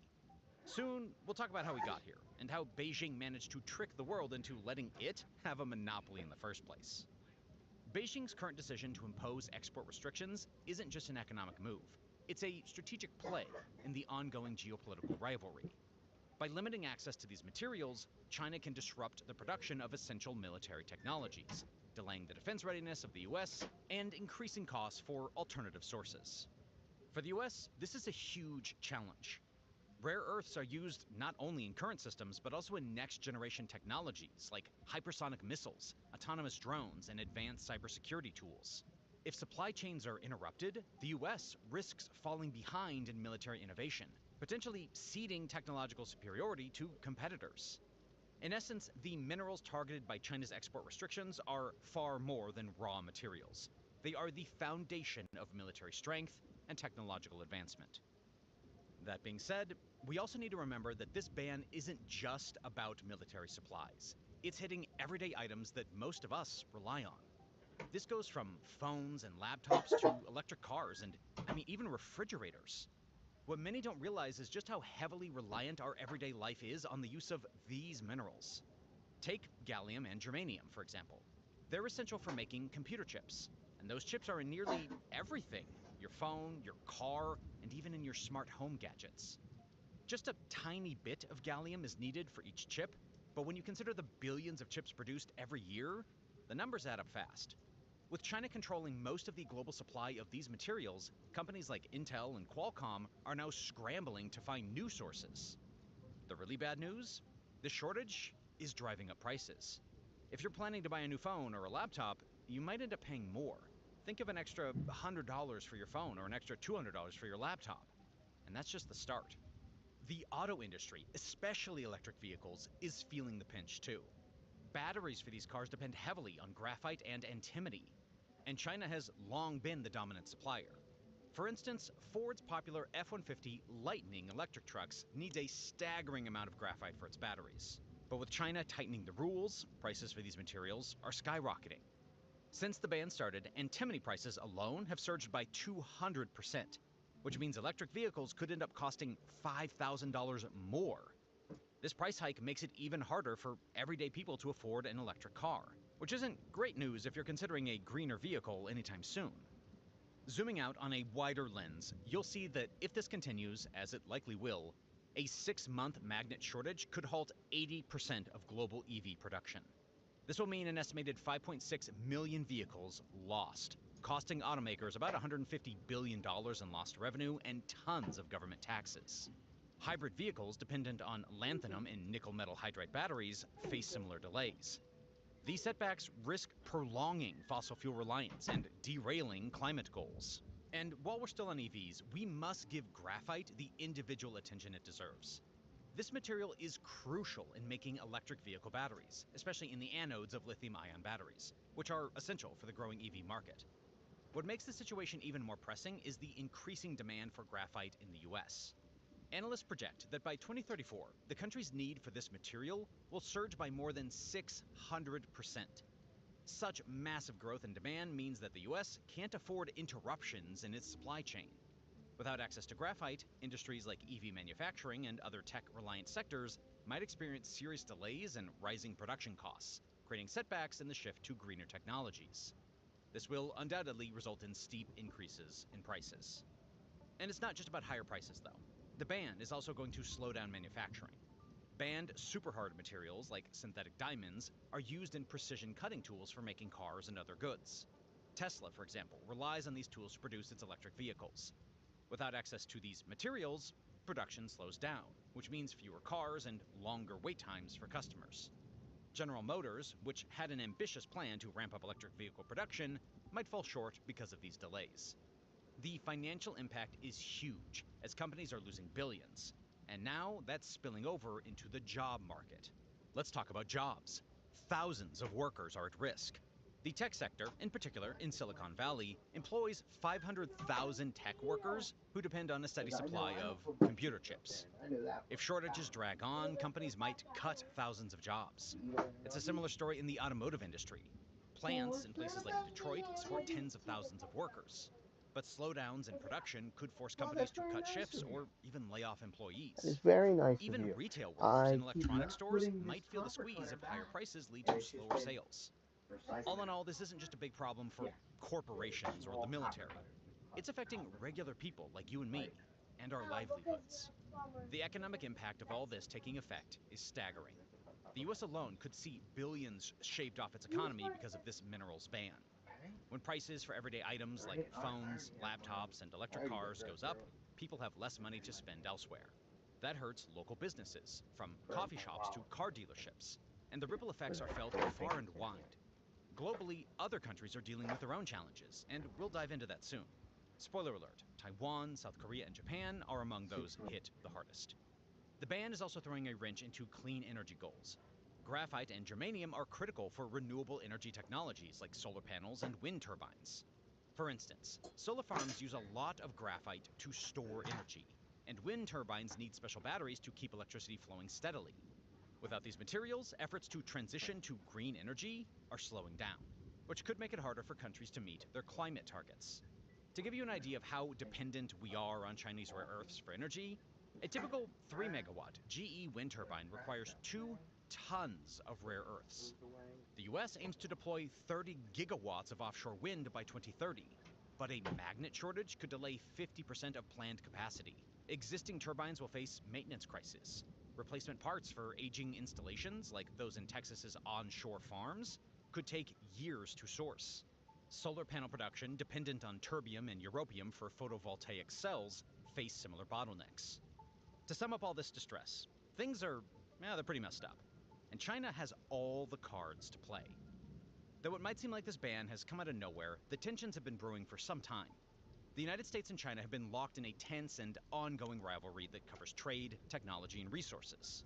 Now, China's decision to restrict rare earth exports to the US has raised the stakes even higher.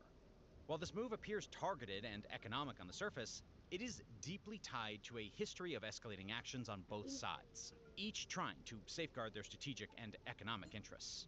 To fully understand what's happening, it's important to unpack the US past moves against China, and why both countries feel justified in their actions. Starting with the US, Washington has continually imposed tariffs on a massive range of Chinese goods over the years, and in recent times. The rationale was clear. The US accused China of unfair trade practices, unbalanced trade, and even intellectual property theft. These tariffs were intended to shrink America's trade deficit with China and protect domestic industries from what they believed were predatory tactics. However, they also ignited a trade war that rattled global markets.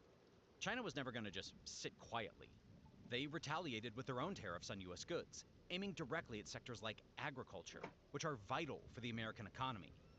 Beyond tariffs, they started implementing other restrictions, such as scrutinizing U.S. companies operating within their borders. Both sides entered what felt like an economic chess match, with neither willing to back down. One area where the U.S. decided to take a hard line is technology. The United States implemented export controls that prevented over 140 Chinese-based or Chinese-owned businesses in Japan, South Korea, and Singapore from accessing advanced semiconductors and other key technologies. The justification from the U.S. was national security. They said they didn't want China to use this technology to develop its own defense systems or gain an economic edge in tech innovation. Chinese companies like Huawei were even blacklisted, essentially cutting them off from U.S. markets and suppliers. U.S. National Security Advisor Jake Sullivan said in a statement, "The United States has taken significant steps to protect our technology from being used by our adversaries in ways that threaten our national security. Washington will keep working with allies and partners to proactively and aggressively safeguard our world-leading technologies and know-how so they aren't used to undermine our national security." From China's point of view, these moves feel like a deliberate attempt to stifle their growth. They viewed and still view themselves as being unfairly targeted just for striving to modernize their economy and assert global influence. The Chinese government argues that what they're doing, like investing in technology and refining rare earths, is perfectly legitimate and consistent with global norms.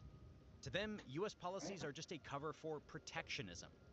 Beijing even emphasized that the continued U.S. restrictions and bans amounted to a malicious suppression of China's technological We're back. advancements. It's 7 Lin Xiang, o'clock. a Gotta go to Chinese Ministry of 8:30. Foreign Affairs spokesperson, publicly said, Yeah, take your time, that buddy. China firmly opposes the U.S. overstretching the concept of So national we'll security, get dressed use soon. of export Or not control dressed. We'll measures, make some and food soon. illegal unilateral sanctions and long-arm jurisdiction against Chinese companies.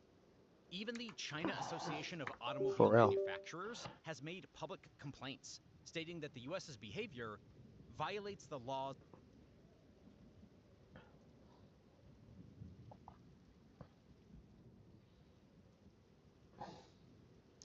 I am hungry though, and I think this is the time to make something.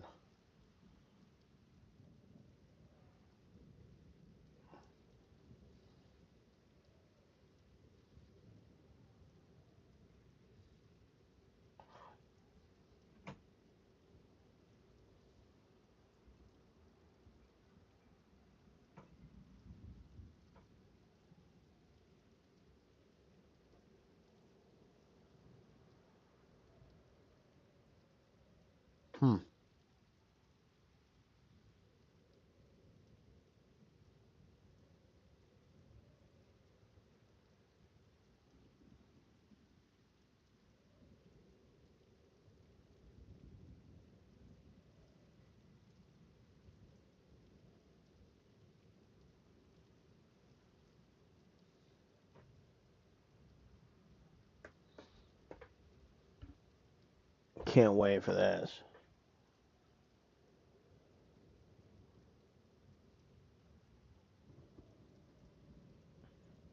I gotta turn off the ad blocker. It's not working well. You didn't even.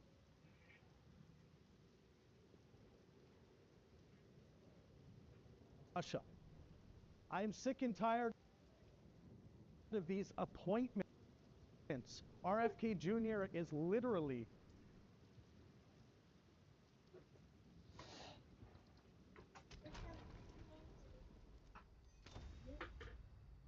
What time is it?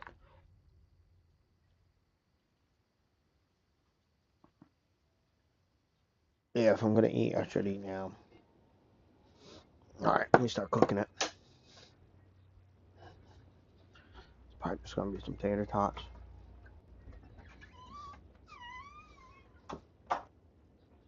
Ain't nothing wrong with some tater tots, ain't it? Now me, I'm a tater tot. I'm a totter. You're not a totter if you ain't a trotter. I mean, an armed robber. A globe trotter.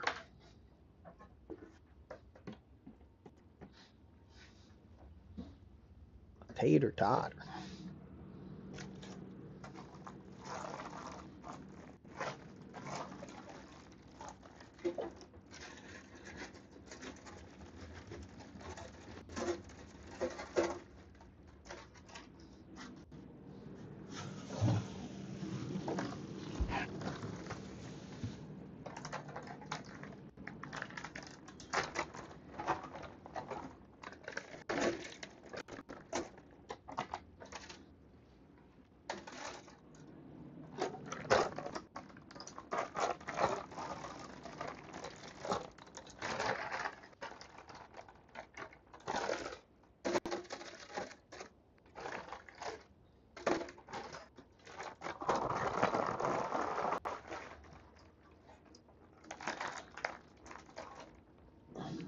A smile tater tot a day will keep the doctor away. Yes. Huh? Put some syrup on the table. Okay.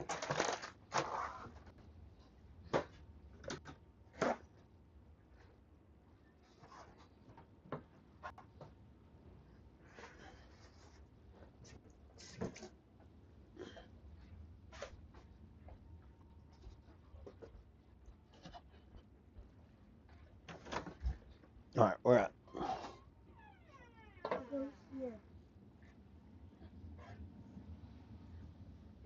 I know, this was the old spot. Gotta move your plate. You gotta actually get off your game and hold it so I can watch the whole thing. Can't just get one spot. Gotta do the whole thing now. Okay, thank you for telling me before it got sticky. Pie already gone. Thanks. Thank you. Yep, good job.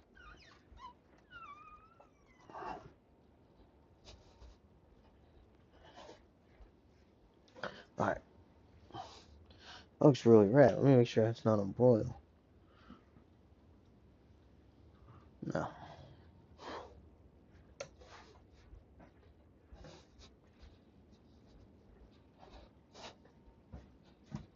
Alright, now we're good. We got our food.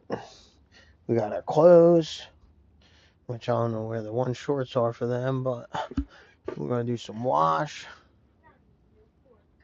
Oh my, why? Because syrup always has a fork. Yeah, definitely that.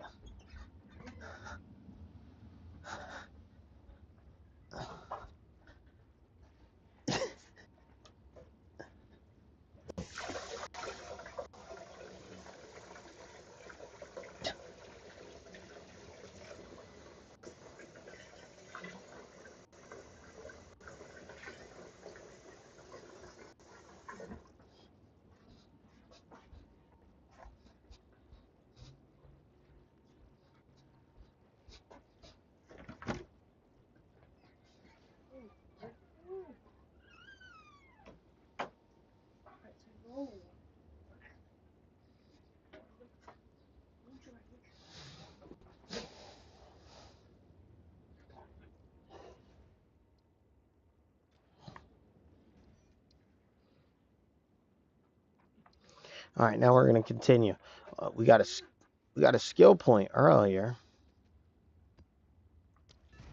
I'm really just looking for another div orb so that I can finally get isolation. 2 divs, which I hope they're not going for more now. How many? Let's see how much a div is worth. Currency exchange. I want a divine orb. I have exalts 130. Oh God.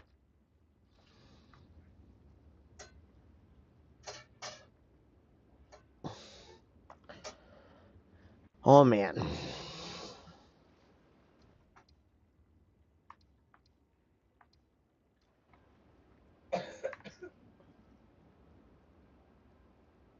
Literally the king of anti-science. Do you guys agree? Some of you? So this is why I brought the anti-Trump tour to the United States. I'm Canadian, and you just got fucking invaded. So rock and roll. 51st state, my ass. So just clip all that and like tag Trump in it somewhere. So anyways, that marks the tone. So let's get into the first bit now, where a guy called Jake gets up. Friend of mine. I've been on his channel before. He has a channel called Project VO Pod, so go and check him out if you want to see more of his stuff. But he gets up and he actually does the best out of all of them. So Destiny, I wanted to ask you this, man. You stated in the past that I guess that the MAGA right is notorious for violence. You said this, you called them degenerates, etc. That Trump kind of insinuates a lot of the rhetoric and the actions of Trump supporters. Am I more or less correct on that? I don't usually criticize them for violence. I think I think the tendency, I mean, especially since the BLM stuff, there's more, at least cumulatively, violence for left-leaning people. But I would also kind of expect that right now, given the state of affairs. So. Oh, okay. So, wait, when you say that you expect the violence from the left on the state of affairs, as in, like, if you have like a certain system where people feel like somebody is completely and totally out of line, and that person is using the power of the executive to be totally out of line, well, they're like, what would conservatives even enact violence about? They would have nothing to protest. They'd have nothing to riot over. I imagine it would be probably more left-leaning people that would be rioting. that would be rioting. Yeah. So, like, for example, like the Tesla burnings that were happening, it was all premeditated. They had the, what is it, the Doge, DogeChase.com or something like that, that kind of premeditated all that. So, like, my thing is that when I look at the Trump election and how he got elected, and maybe I can ask you this, I think one of the reasons that Trump got elected in the first place was because when you say, like, for example, with your other opponent here, when you say the MAGA right is a cult, I'm thinking in my head that the Democratic Party at this point is actually a cult as well, you know, regardless of what it is. Now, who's our cult leader? Oh, well, here's the thing. I don't know who the cult leader is, but it's some kind of a cult, right? No, well, here's the thing. It could be a cult without it because, like, for example, vote blue no matter who. You've heard that phrase, right? The anti-Trump tour, like we're on right now. It's a cult that's against Trump no matter what, right? So we've seen this to where Elon Musk at one point had the Tesla vehicles that a lot of left-wing people were buying. Then, of course, Elon Musk wasn't necessarily supporting Trump at first. He was a Ron DeSantis guy, etc. Then he turned to Trump. Then we saw that after he supported Trump and we donated it to him, we saw a lot of the left wing kind of burn down Teslas and be violent about this, right? Well, I don't really think that was the only thing he did. I think it was also the fact that he joined Trump as an unelected bureaucrat and began unilaterally shuttering federally approved agencies in the government while, like, engaged in the most insane over-the-top rhetoric on X. What's the most insane over-the-top? Like constantly calling for judges to be impeached or imprisoned, or saying that... Which judges? I'm not too... the recent judge that just made a ruling related to... basically anytime a new TRO gets issued, I think that he's done it for the Zini lawyer. I think he's done it for Brasberg. But he tweets about judges. So he wanted to get them removed because he doesn't like it when they issue a TRO against Trump. But wait, just real quick, you're not familiar with Elon engaging in any like anti-judicial rhetoric on X? I know Elon Musk has stated that he doesn't like these individuals, which is fair enough. He has his opinion. But it's not just his opinion, right? He's like the richest man in the world who's sure, but president who's opinion too. Like, for not an elected official. I don't work in government. Well, you have a huge influence when it comes to your audience, right? Yeah, but I don't work in government. Yeah, but what does that matter? Like, here's the thing. Well, if I was part of the government and I was calling for another part of the government to be destroyed, but I would make an argument that influencers and even actors, etc., actually have more influence on the public than even politicians. Than most politicians. Than most, yeah. But why. Donald Trump, because he's a cult leader, probably. Sure, but even with you, I think you have more influence than on the public than most politicians. Individual, yeah, probably true. Yeah, probably true. That's what most for sure, especially. So that's what I'm saying. Like when you say, well, I don't work in government, at the same time I could say, yeah, but you have more influence on the public than most politicians. Right? No, I agree. I was just pointing out why people would probably have such a visceral reaction to everything Elon Musk has done. I think it's super warranted that people would feel horrified by. Right. No, yeah, for sure. Okay, I get you there. So Jake has a point here. He says that Destiny is extremely influential, and we're going to see exactly what kind of beliefs he peddles. But just the fact that Destiny has the audacity to call anybody else unhinged like Elon Musk, considering the things that he says online, is absolutely mind-blowing to me. But he's not a part of the government, guys. He's just one of the biggest liberal streamers in the entire world. So it's okay when he does it. Well, I guess he's not a part of the government. And he's very mad that Elon has opinions. But I tell you who is a part of the government?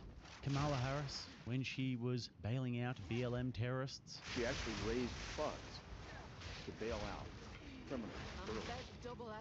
One of those criminals that her fund bailed out just a few weeks ago murdered somebody 3 weeks after being released on bail that now Vice President Harris's fund provided. All of the Democrats who were calling Trump Hitler and saying that he is an existential threat. The president is literally an existential threat. Get the fuck out of here with 3 sockets. Look what happened. The double standard is That's crazy. 3 sockets. There, guys. Don't gotta keep that. Smash that like button if you enjoy this content, and also if you love debate content, political analysis, and cultural analysis, then make sure to subscribe to the channel. But I wanted to shoot this back here. when you were stating that, well, actually, when I was stating that one reason that I think that Donald Trump specifically won this election was also because I think that the left, like you admitted earlier, is notorious for violence, right? We had the BLM riots, the Chaz that happened, right, in Seattle, the Tesla burnings. So I think a lot of the people that voted for Trump was also noticing that the left is What? absolutely lunatics when What? it comes to this type of rhetoric. There's syrup on the Maxine bed Waters, now. even in 2016, when she Now was, you're getting me a little you know, aggravated. when Trump won his Okay? first term, I what she want to was be saying, honest get with in the you. face of MAGA All right? supporters. When I was, Where? because I'm from South Texas, I would wear a fucking MAGA That hat at a little bar, drop right and I there. was getting attacked by people that didn't like that. It's You one know, little I drop think right this here. is what Okay? drove a lot of people towards Donald Trump to vote for him, wouldn't you All say? right, that little drop. I mean, it's You'll possible. you'll but survive. Don't you think it's so what? All right, go put this out. No, because I Go think that wash they your don't talk hands. about any of the violence that their side is ever supporting, either explicitly or implicitly, All at all right? points in time as well. So And how then am go I wash supposed your to hands. give Unless guts you're not that done. Are you people not are done? complaining about Tesla dealerships being burned down, You but want then to they're eat clapping the when last people are couple being deported bites? without due Eat the process last from this couple country. bites. I have absolutely no sympathy. Then go. And the fact that they And can then go keep wash your doing this hands so you hand-wringing don't of, keep like, getting the left is syrup so everywhere. bad, and they won't disavow these You people, keep laying even though the left has to fork disavow in the its own side syrup. all the time. I'm not going to I keep don't washing see it. any of the left doing that, though. Right? I Yeah, don't there know you what you're go. looking at. Well, Yeah, I mean, you I got to do watched your something, show. buddy. Okay, But you well, can't Biden keep did. laying it Why in the is it violent? syrup, or you You got to didn't eat even it all at disavow the once. assassination of Donald Trump, bro. Okay? It was the assassination attempt, okay? Oh yeah, the assassination. Just kidding. I'm just kidding. I'm just kidding. I'm just kidding. I'm just Hey, kidding. hey, but am I right there, Destiny? Come on, man. Come on, Just man. jokes. Hey, come on, Just man. jokes. Just jokes. So, not a joke at all. He totally believes that. He 100% wishes that Trump was assassinated, and he has been a complete and utter demon on this topic. In case you forgot, let's have a recap. Fuck the dude, the firefighter guy, Trump, the people that support him. And he's never backed down from this. He's only ever doubled down on this line of logic. He says, well, you know what? I'm allowed to say this because MAGA people say all kinds of horrible things and do all kinds of horrible things all of the time. Whilst, of course, he says the most horrible things imaginable. Okay. And so in the next section, a liberal gets up and starts questioning him about the death of Cory Compratore and Destiny's thoughts on that situation. And well, What are you talking about? you'll see. So one of my biggest problems that I had was watching you on Piers Morgan Oh, after okay. the Trump attempted assassination. I think you can see where I'm going with this. So I have the question written out for you. So why is the CEO that's in charge of many lives, the health CEO, why do you have more sympathy for him than you did for a firefighter that died? First of all, I don't even know what that CEO guy's job necessarily was. The idea that we're going to say that just working at or being a C-level exec of, I guess, a health insurance company or something means that you could be executed on the street, we're beyond like anarchy at that point. That's an insane standard to set. The thing that I don't like about MAGA supporters is I feel like that movement is quite literally, now more than ever, is like destroying this country in like literal senses, in spiritual senses, in so many different ways. So I mean, if there's like violence is occurring at these rallies or whatever, like it's very hard for me to feel sympathetic, I guess. Like I don't think anybody should go and kill anybody, but like of course, it's such an unbelievably destructive and horrible movement, and it also feels really bad to see all of the Trump supporters. It feels like they're kind of like just clapping along with all of it too, which I think is also really strange. But I mean, again, this firefighter was also just a working man as well. I mean, like, what's the difference? Like, there isn't much of a difference other than the political view, and I feel like this rhetoric is what pushes a lot of people away from the left. I just so don't give a fuck. Donald Trump in his first term tried to deport every single person that was brought here as a minor under DACA. Those people didn't do anything wrong. Those people are registered with the government. They're not committing crimes. They're going to school here. Like, all of those are good people. I didn't hear a single word from any Republican about how absolutely fucking horrific it would be to just kick every single one of those children out of this country. But I'm supposed to have like an unlimited reservoir of sympathy for a guy who supposedly God guided the bullet into. I guess if you listen to half the Trumples when they talk about that assassination attempt, like, I'm sorry, but like the guy on Twitter was just as unhinged as every other Trumple. What was he saying? Like, oh, like, there were a few things. One, I think a joke about the nuking Japan or something. It was something about like choosing Putin over Hillary to be president or some just unhinged shit. Like, again, I don't necessarily think anybody deserves to die or anything for political stuff, but even when I just said right there, like for political stuff, like what is just political stuff to some people is a deportation for another person, or an unjust incarceration for another person, or the deprivation of material economic conditions for another person, or the ability to do scientific research, or to administer a vaccine, or to study in this country, or to, you know, trade in a way that keeps your business working abroad. Like all of those types of violence just fly completely under the radar. And then when there's like one visceral piece of violence, all of a sudden Republicans are running around searching for sympathy. And it's like, bro. So just an unfathomable level of projection and double standard going on here. His excuse for not caring about this man's death, this family man and firefighter's death. There's a guy with a smile that lit up a room, volunteered here for years, doing life-saving stuff for complete strangers, putting his life on the line. Well, he also said some pretty unhinged things on Twitter. Well, Destiny, I hate to be the bearer of bad news, but if saying unhinged things on Twitter warrants death, then you should be celebrating every day, my friend. Let's carry on with the last one. But don't you think we should, like, we on the left should be, like, better than the people on the right? Like, that's the whole, like, that's our whole thing, like, of, like, being on the left. Yeah, I think the way you'd be better is just don't be the one that pulls the trigger. But I mean, you don't have to go out here and like endlessly appease people that are shitting on your side, that are celebrating violence on your side, that are clapping like retarded seals every time Ketamine Musk is, you know, on Twitter tweeting out the next retarded fucking thing about some judge. Like, no, I don't think there has to be any obligation. Like, Dave Rubin could have made me look really bad, I think, on the Piers Morgan show if he would have just admitted, like, yeah, the J6 stuff was really bad, but he couldn't even do that. It's like, no, fuck, why the fuck are you coming to me for sympathy? Like, fuck you. Like, you made your bed, lay in it, yeah. I guess I see what you mean there, but I mean, like, again, like, even my, my dad, he's a big fan of Piers Morgan, and he watched that show, and he had no idea who you were, and he literally thought you were unhinged, and I was trying to tell my dad, like, Dad, no, like, I'm a big fan of this guy, like, he's a good guy, like, he's a good guy, like, you gotta believe. A double S. But, like, I'm telling you, like, these normies, they'll see that, and a lot of people do watch these, like, hour-long, like, segments, and I think that's where they get their views. It sounds like really shitty, but then at some point, you have to ask, like, what is a culture worth saving? Like, I don't know if I cared to appeal as much to a guy who thinks that, like, my comment is unhinged, who can turn a blind eye to all of the other people that are being harmed in very real ways by the ongoing administration, and people that they want to harm, and the people that all the other influencers are clapping to be harmed. Like, at some point, like, when you're... I remember I got into a big fight with a friend over that same conversation, and they were like, you know, I'm only telling you this because I know you can do better. And I asked them, like, how many of your conservative friends have you had this conversation with over any of the other things? Like, well, you know, I don't talk to them. It's like, well, then fuck you. Don't ask me for this. What the fuck is wrong with you? Ding! That's a good stat. Everybody's asking us to be judges, except we don't come back That's alive a after being good dead for 3 hours. stat. There's no point in playing that game where I can hit the monk up again. sympathy and charity The monk to was the other fun. side, and then anytime something happens on our side, they think it's like an epic, hilarious meme that they control over. Like, this is ridiculous. So I would hate to be this guy's dad, honestly. Imagine you are watching Piers Morgan with your son, the person who you gave life to, and you see Destiny's blue gremlin head come up on screen saying the most monstrous and demonic things you can possibly imagine.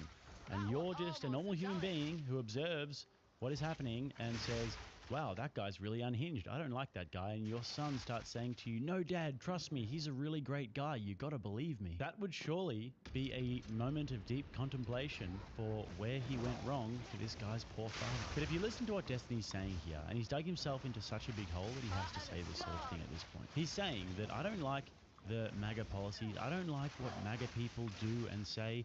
I don't like conservatives and they harm people. So therefore it's no holds barred and it's gloves off. Well, I don't agree with what you guys do on the left, Destiny. I don't agree with any of the cultural decay. I don't agree with the degeneracy. I don't agree with the open borders. I don't You see what I do? the anti-Christian sentiment. I don't agree with violent Antifa and BLM thugs. Dude, I literally gotta go back. I got so much good stuff. So what?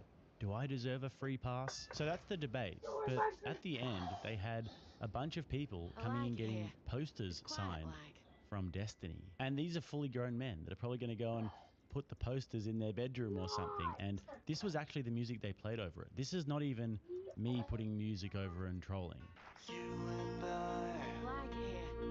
It's quiet like. are predetermined nonsense, and that's okay.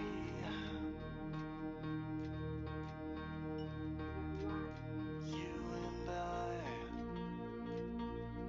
have predetermined consequence, and that's okay. And that's okay. This is the worst.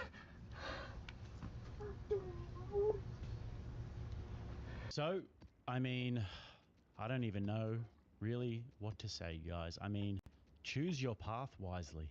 Anyways, that's it for today. Don't forget to smash that like button, subscribe if you haven't already, you enjoy the content, and also if you'd like to watch another one, right here. Till next time, I'm Jake. This is Rattlesnake TV, keeping you armed and dangerous.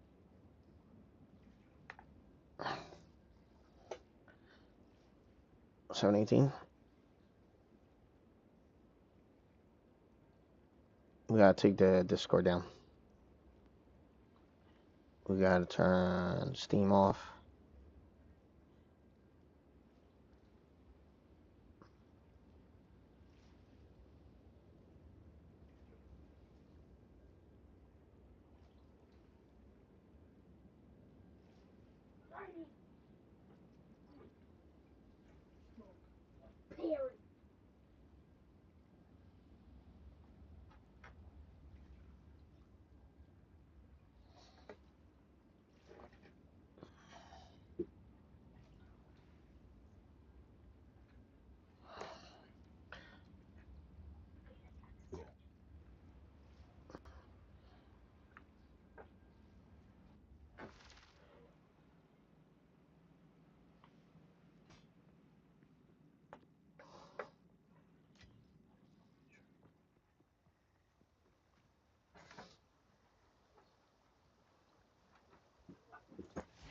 Lightning strike twice.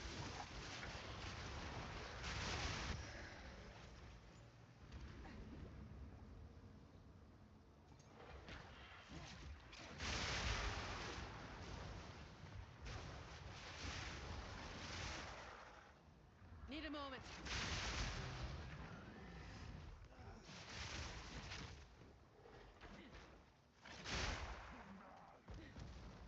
You don't stand a chance.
Alright, let's check my food.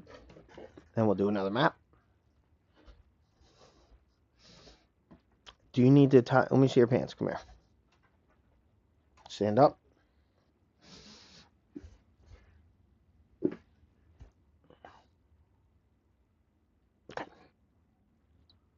Hold your shirt up a little bit.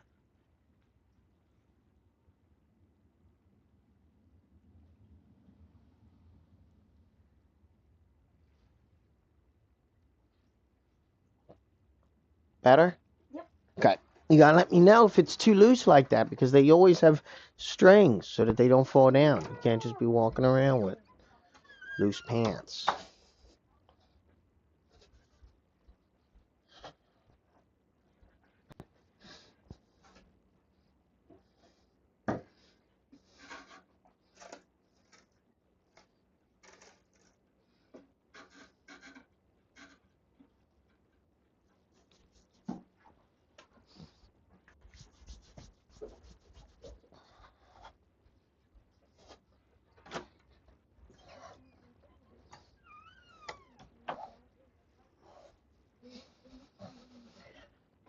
Okay. Oh, we gotta pick a video.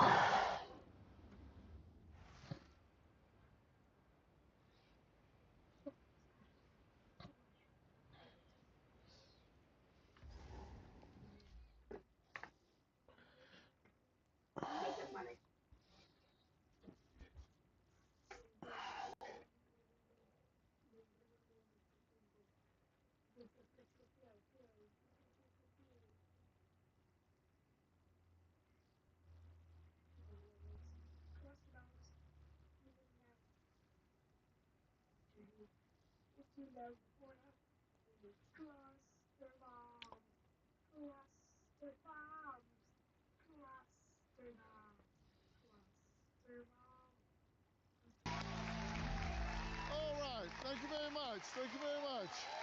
Thank you. Thank you. Well, tonight I am sitting down with a man who refuses to be silenced. Now, listen, Oh my God. this man has walked through fire, personally, politically. The lightning bolts are double. I am talking about Robert F. Kennedy Jr., Secretary of Health and Human Services. Now, listen, he has long been a voice of dissent and a fearless challenger of norms and a relentless advocate for what he believes is right. From addressing the rise in chronic disease to reevaluating nutritional standards, his journey has been anything but conventional. He's faced criticism and controversy, yet remains steadfast. Oh, we're fucked. We're cooked, dude. I used all my things. We're cooked. Tonight, We're going to use everything we got to take him out. Yep, he's done. First 100 days of this administration. And this isn't just about me talking to Secretary Kennedy. It's about him engaging with all of you here. This is your town hall, and I'm bringing your questions, your concerns into the conversation. But without further ado, everyone, please welcome my good friend, Robert F. Kennedy Jr.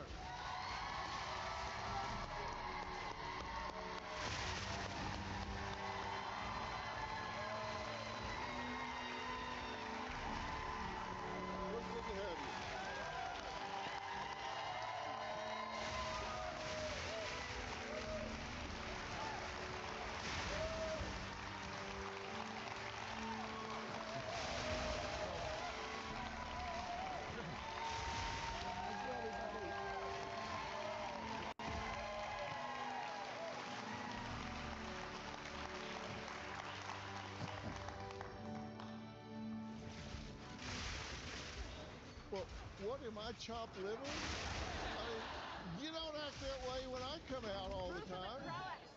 You got some fans in the house, I think. Thank you.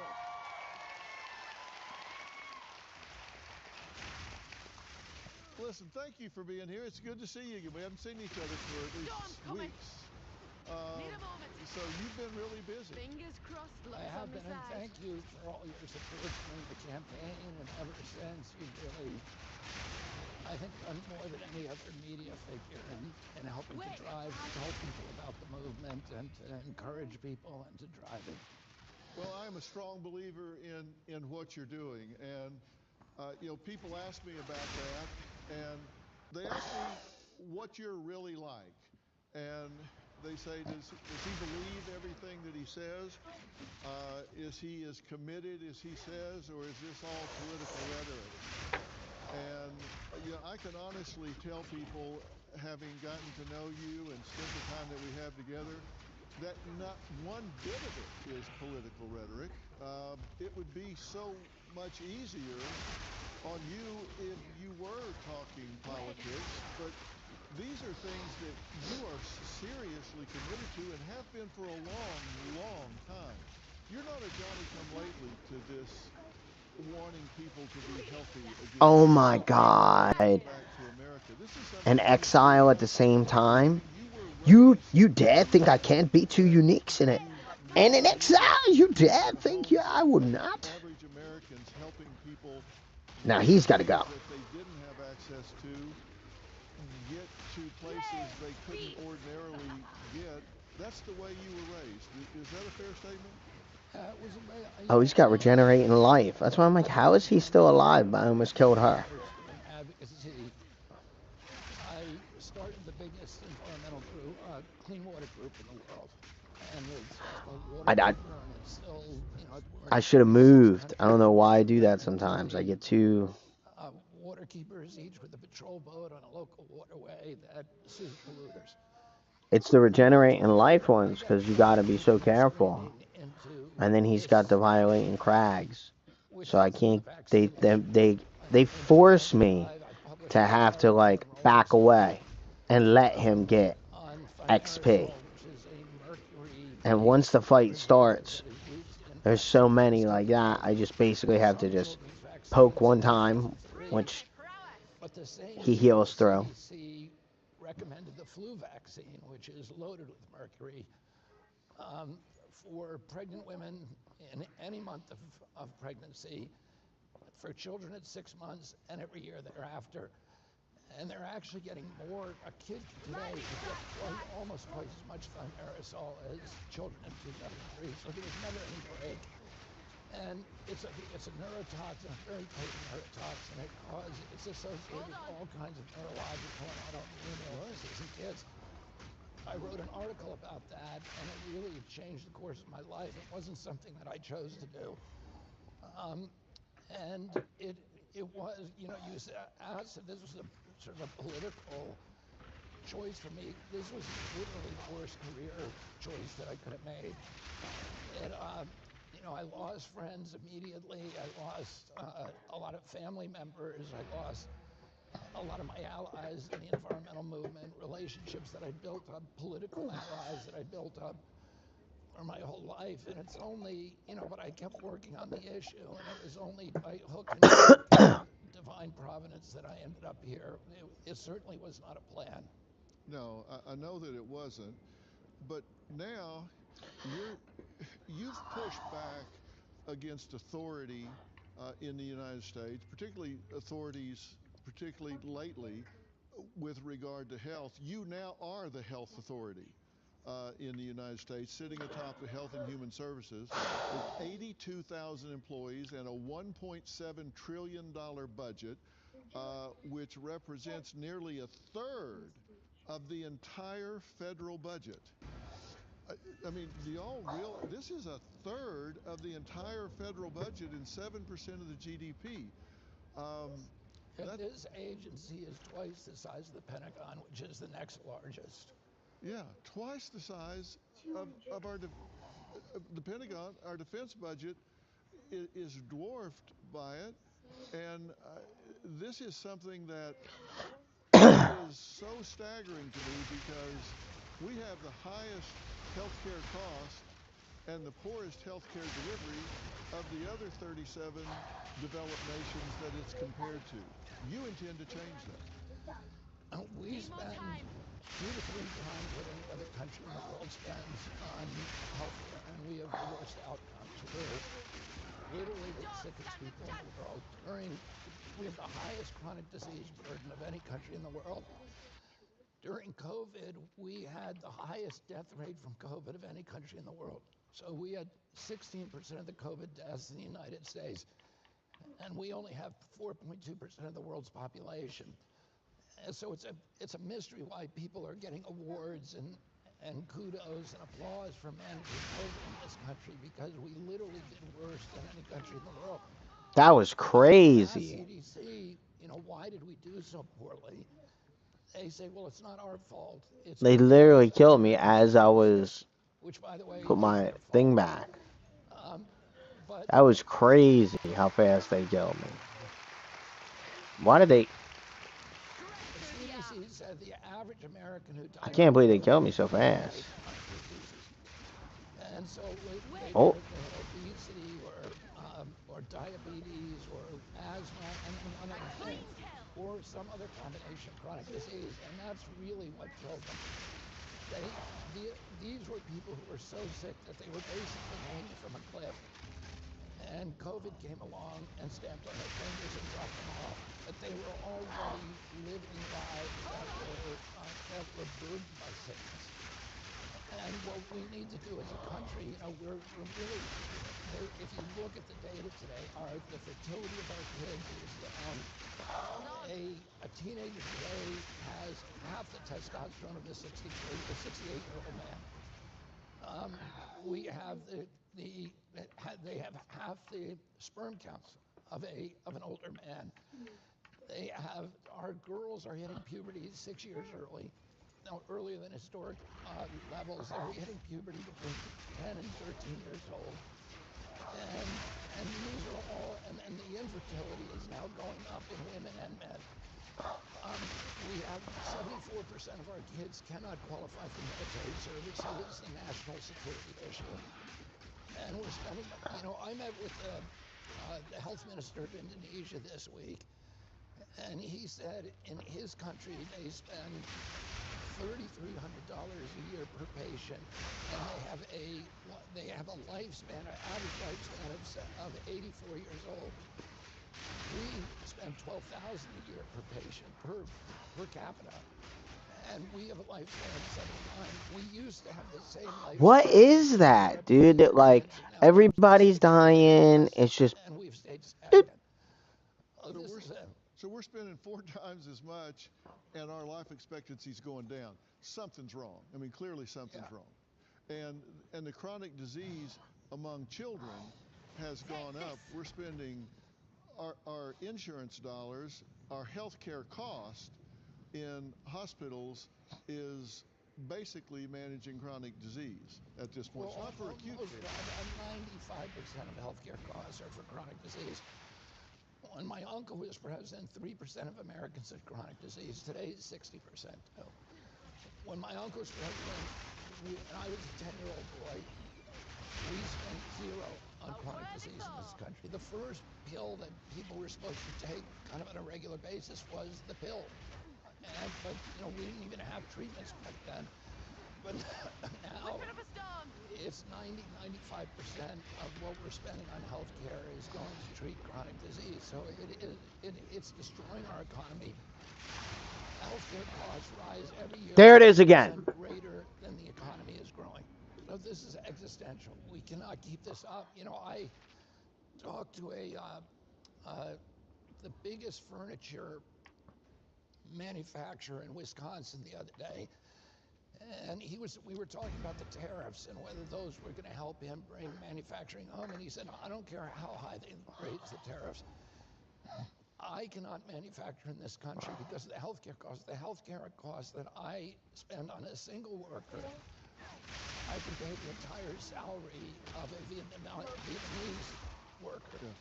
So I can't move it back here. So it's crippling our business, it's crippling our country, and we've got to figure out a way to reverse this trend. Yeah, and let's talk about this. You talk about the chronic disease in children, and one of the things you've come up with is a list of the root causes. And I've made a graphic of it up here, so I've given you a big prompter you can use up here. The potential root causes of childhood chronic disease epidemic. And these are the things that you're putting on the list of things to work on, right? You're talking about diet, absorption of toxic materials, medical treatments, lifestyle, environmental factors, government policies, food production techniques, electromagnetic radiation, and corporate influence, and cronyism. Talk about some of these things that this is where this is all coming from. This is a hit list of things that need to be addressed. And this is on your to-do list. Yeah, on February 14th, President Trump signed an executive order that was called the MAHA order to create a commission, MAHA commission, and these are the metrics that we are now studying. So we have 100 days to put out a report, and then another 60 days after that to put out a list of deliverables about what we're going to do to end it. And the top, I would say the top concern is the diet. We have 10,000 ingredients in our food, and in Europe they only have 400. Most of the stuff we put in our food is banned. Oh, that is a crazy. That's a crazy ratio. And if you, for example, food dyes, which we've announced now, we're going to get rid of all the food dyes within food.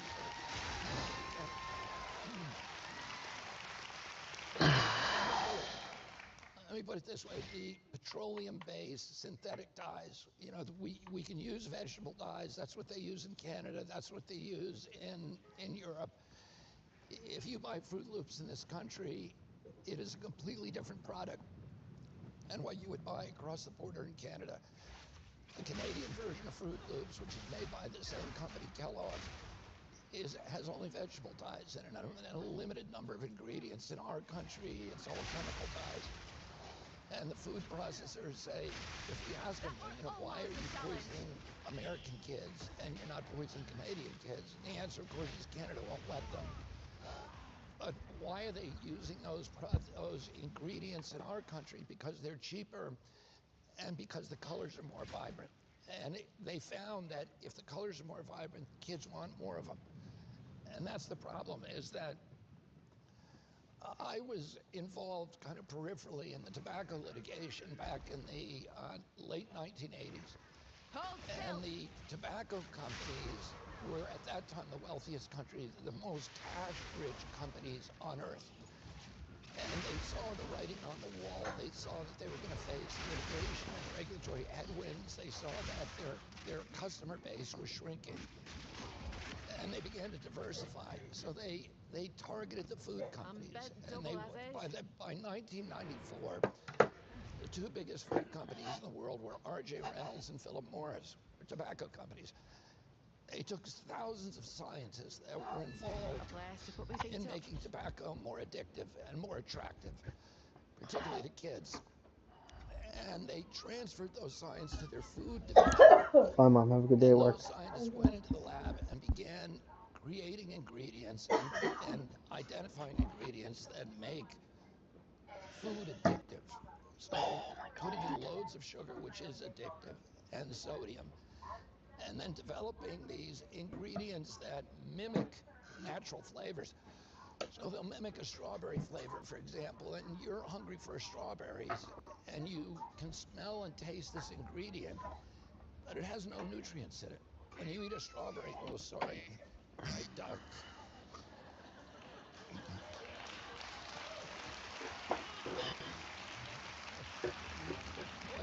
Sorry about that.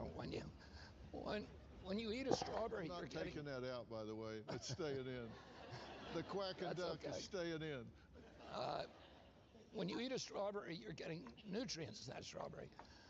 But when you eat that strawberry flavor, you're not getting any nutrients, and your body recognizes that you're not getting nutrients, so it's craving more and more of it. So you have an impulse to eat without ever getting satiated. So you stuff yourself with food trying to get the nutrients, but they never come. Yeah, and what you're getting in that food is making you sick. And it's like an itch you can't scratch. And, like this is a picture of European Fruit Loops and our Fruit Loops. Is the camera getting this? And ours are a lot brighter. And what's making them brighter are petrol-based dyes, right? Right, and another thing they did was these scientists realized that your brain actually measures the number of times you chew to tell your stomach when it's full. It's one of the many metrics that your brain uses to tell when you're full. And so they began adding softeners to our food and make it so you don't have to chew so much. You can inhale a Twinkie. And your brain is telling your body, oh, you haven't eaten anything yet because you only chewed 2 or 3 times.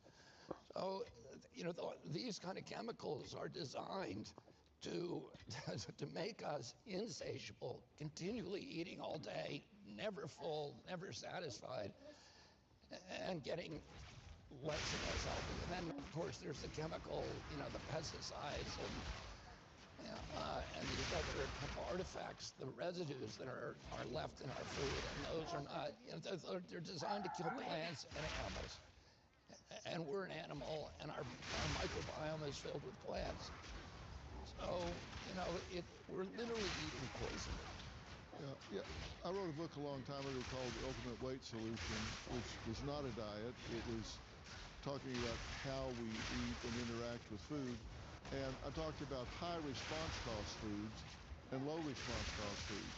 And any food you could eat like a wood chipper, just where you didn't have to put anything into it, was exactly that. Your brain wasn't getting the message that you were actually eating. So you get a bean and cheese burrito, low response cost food. You never got satiated. You could just kind of inhale it, and it doesn't give your brain the message. And that's a problem. True of sugar. If you have granulated sugar, you know, human beings are designed to eat sugar because when the apples bloomed or the oranges bloomed during certain parts of the year, you had a craving and you would eat them for a short period of time. Your body's always craving them because there's a lot of good stuff in that fruit. There's fiber and there's vitamins, etc.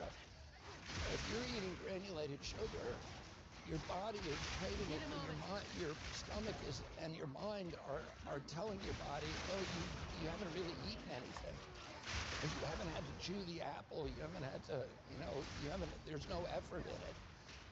And so we can eat unlimited amounts. Of course, sugar is like crack, it's poison, and it feeds tumors, it destroys your brain, it destroys all of your organs, and we are programmed to eat it every minute of the day, from advertising to it's in everything that we eat. Yeah, I looked this up. In 1800, the average person had 18 pounds of sugar a year. In 1900, 90 pounds of sugar a year. In 2009, 180 pounds of sugar a year. So, I mean, that's a half a pound a day. So we're eating a lot of sugar these days that we weren't eating back then. And obesity wasn't a big problem back then. It's not only obesity, but it's diabetes. When I was a kid, the typical pediatrician would see one case of diabetes during his entire career, 40 or 50-year career, juvenile diabetes. Today, 38% of teens are pre-diabetic or diabetic. And we don't have to ask why. We're loading our kids with sugar. 20 years ago, there was virtually no diabetes in China. Today, over 50% of the adult population is diabetic or pre-diabetic. And it's because they built 20,000 fast food joints in China. And they are now suffering the consequences. Now, the things that we're talking about, these are not things that are challenging to follow, right? I mean, this makes common sense. So why do you think people are so threatened by what you're doing? It can't be just the confusion about vaccination. Because you don't have to go very far to find legacy media that either won't talk to you or labels you as some kind of conspiracy crazy nutball. Why do you think people are so threatened by the message that you are delivering? Because You're saying this isn't you coming up with what you're going to do and what you think should be done. You have a solid commitment to gold standard science, empirical science that's not corporate captured, that is truly empirical, replicable science with good methodology. Oh, Good Damien. and I got what two you're talking about here unique. is irrefutable. These I are got. This was crazy good drops, to be I honest. don't think it's a mystery. The industries that profit from these products No, we want that are because it's very superior. powerful industries. And they're industries that not We gotta, only control we gotta Congress, the pharmaceutical identify some industry stuff and see has, what's I good think, and 2 or sell. 3 lobbyists for every member of Congress and the Senate. And the processed food industry is also very, very powerful, and they're both huge advertisers on the media. Roger Ailes, who was the founder of Fox News, and I had this strange relationship with Roger Ailes because Every single item when was I a was banger. 19 years old, I spent 3 months in a tent with him in Africa doing a film over there, and we became good friends. And although we were politically antithetical, he was a very smart guy, very funny, very, very funny. I knew Roger well. And he was also a very, very loyal friend. And for years, he would make Fox News host, the show hosts like Sean Hannity and Neil Cavuto and Bill O'Reilly and all the others put me on to talk about the environment, even though he didn't agree with anything I would say. And then I went to him in 2014 because we had just done a documentary film on thimerosal and vaccines. And he had a family member who'd been affected. And he said, there's nothing I'd rather do. I believe everything in this film. There's nothing I'd rather do than put this on. If any of my hosts allowed you on to talk about this issue, I would have to fire them. And if I didn't fire them, I would hear from Rupert, meaning Rupert Murdoch, within 10 minutes. The reason for that, he said, is 75% of his advertising revenues on the evening news shows were coming from pharmaceutical companies. He told me at that time, I don't know if this is still true, but typically on an evening news show, there's 22 advertisements, and 17 of those are pharmaceutical ads. The pharmaceutical companies really like evening news because only old people watch the news. On TV, I have a 28-year-old kid, and I said, have you ever seen an evening news show? He said, no. He's very well informed, but he gets it from other sources. And so they're advertising to people who are the biggest buyers, purchasers of pharmaceutical products, but they're using that leverage 7:45. So to get control, not only to advertise their products, but to get control of content. So, Anderson Cooper gets a salary of something like $20 million a year, but probably 75% of that is coming indirectly through pharmaceutical companies. So that's who his boss is, and that's why he's reporting to, and that's why during COVID you saw, all of these news channels completely on board, shaming people who didn't go along with the government orthodoxies and drumming up fear about COVID, printing the deaths on the chyrons every day and the number of cases, et cetera. And fortifying an orthodoxy that just so happens to create huge profits for their advertisers. And the food companies are the other big advertisers, so the cereal brands, et cetera.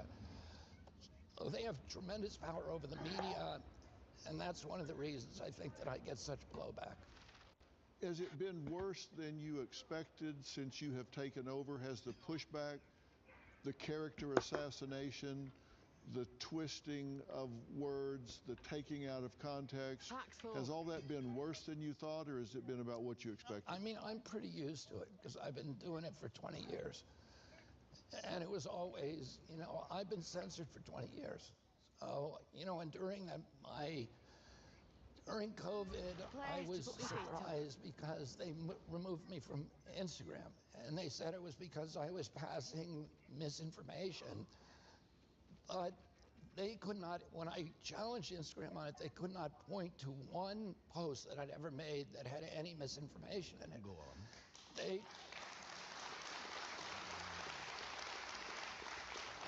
I was always very careful about what I posted because I know, I was used to being challenged, so I didn't want to put something up there that was wrong. Of every fact that I ever put on Instagram was cited and sourced to either government database or peer-reviewed publications. And I had a fact-checking operation like I think no other in America. We had 350 MD physicians and PhD scientists on our advisory board, including the Nobel laureate Luc Montagnier, who was the guy who got the Nobel Prize for discovering the HIV virus. And those people would not have stayed with me for a second if I was posting irresponsibly. So, in fact, when we got, I sued them on this. I sued the Biden administration, and I won that lawsuit. And what we found through discovery was that 37 hours after President Biden took the oath of office, swearing to uphold the Constitution, he appointed a group in the White House to censor me and other people.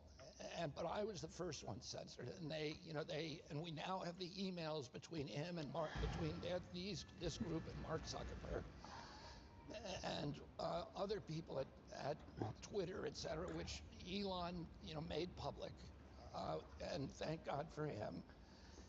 And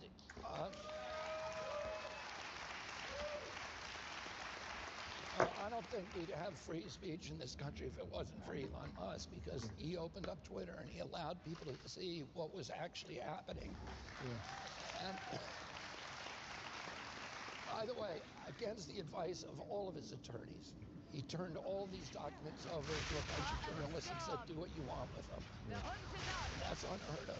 So, and, he lost billions of dollars. He gained it back, and now he's lost it again. So I was used to it.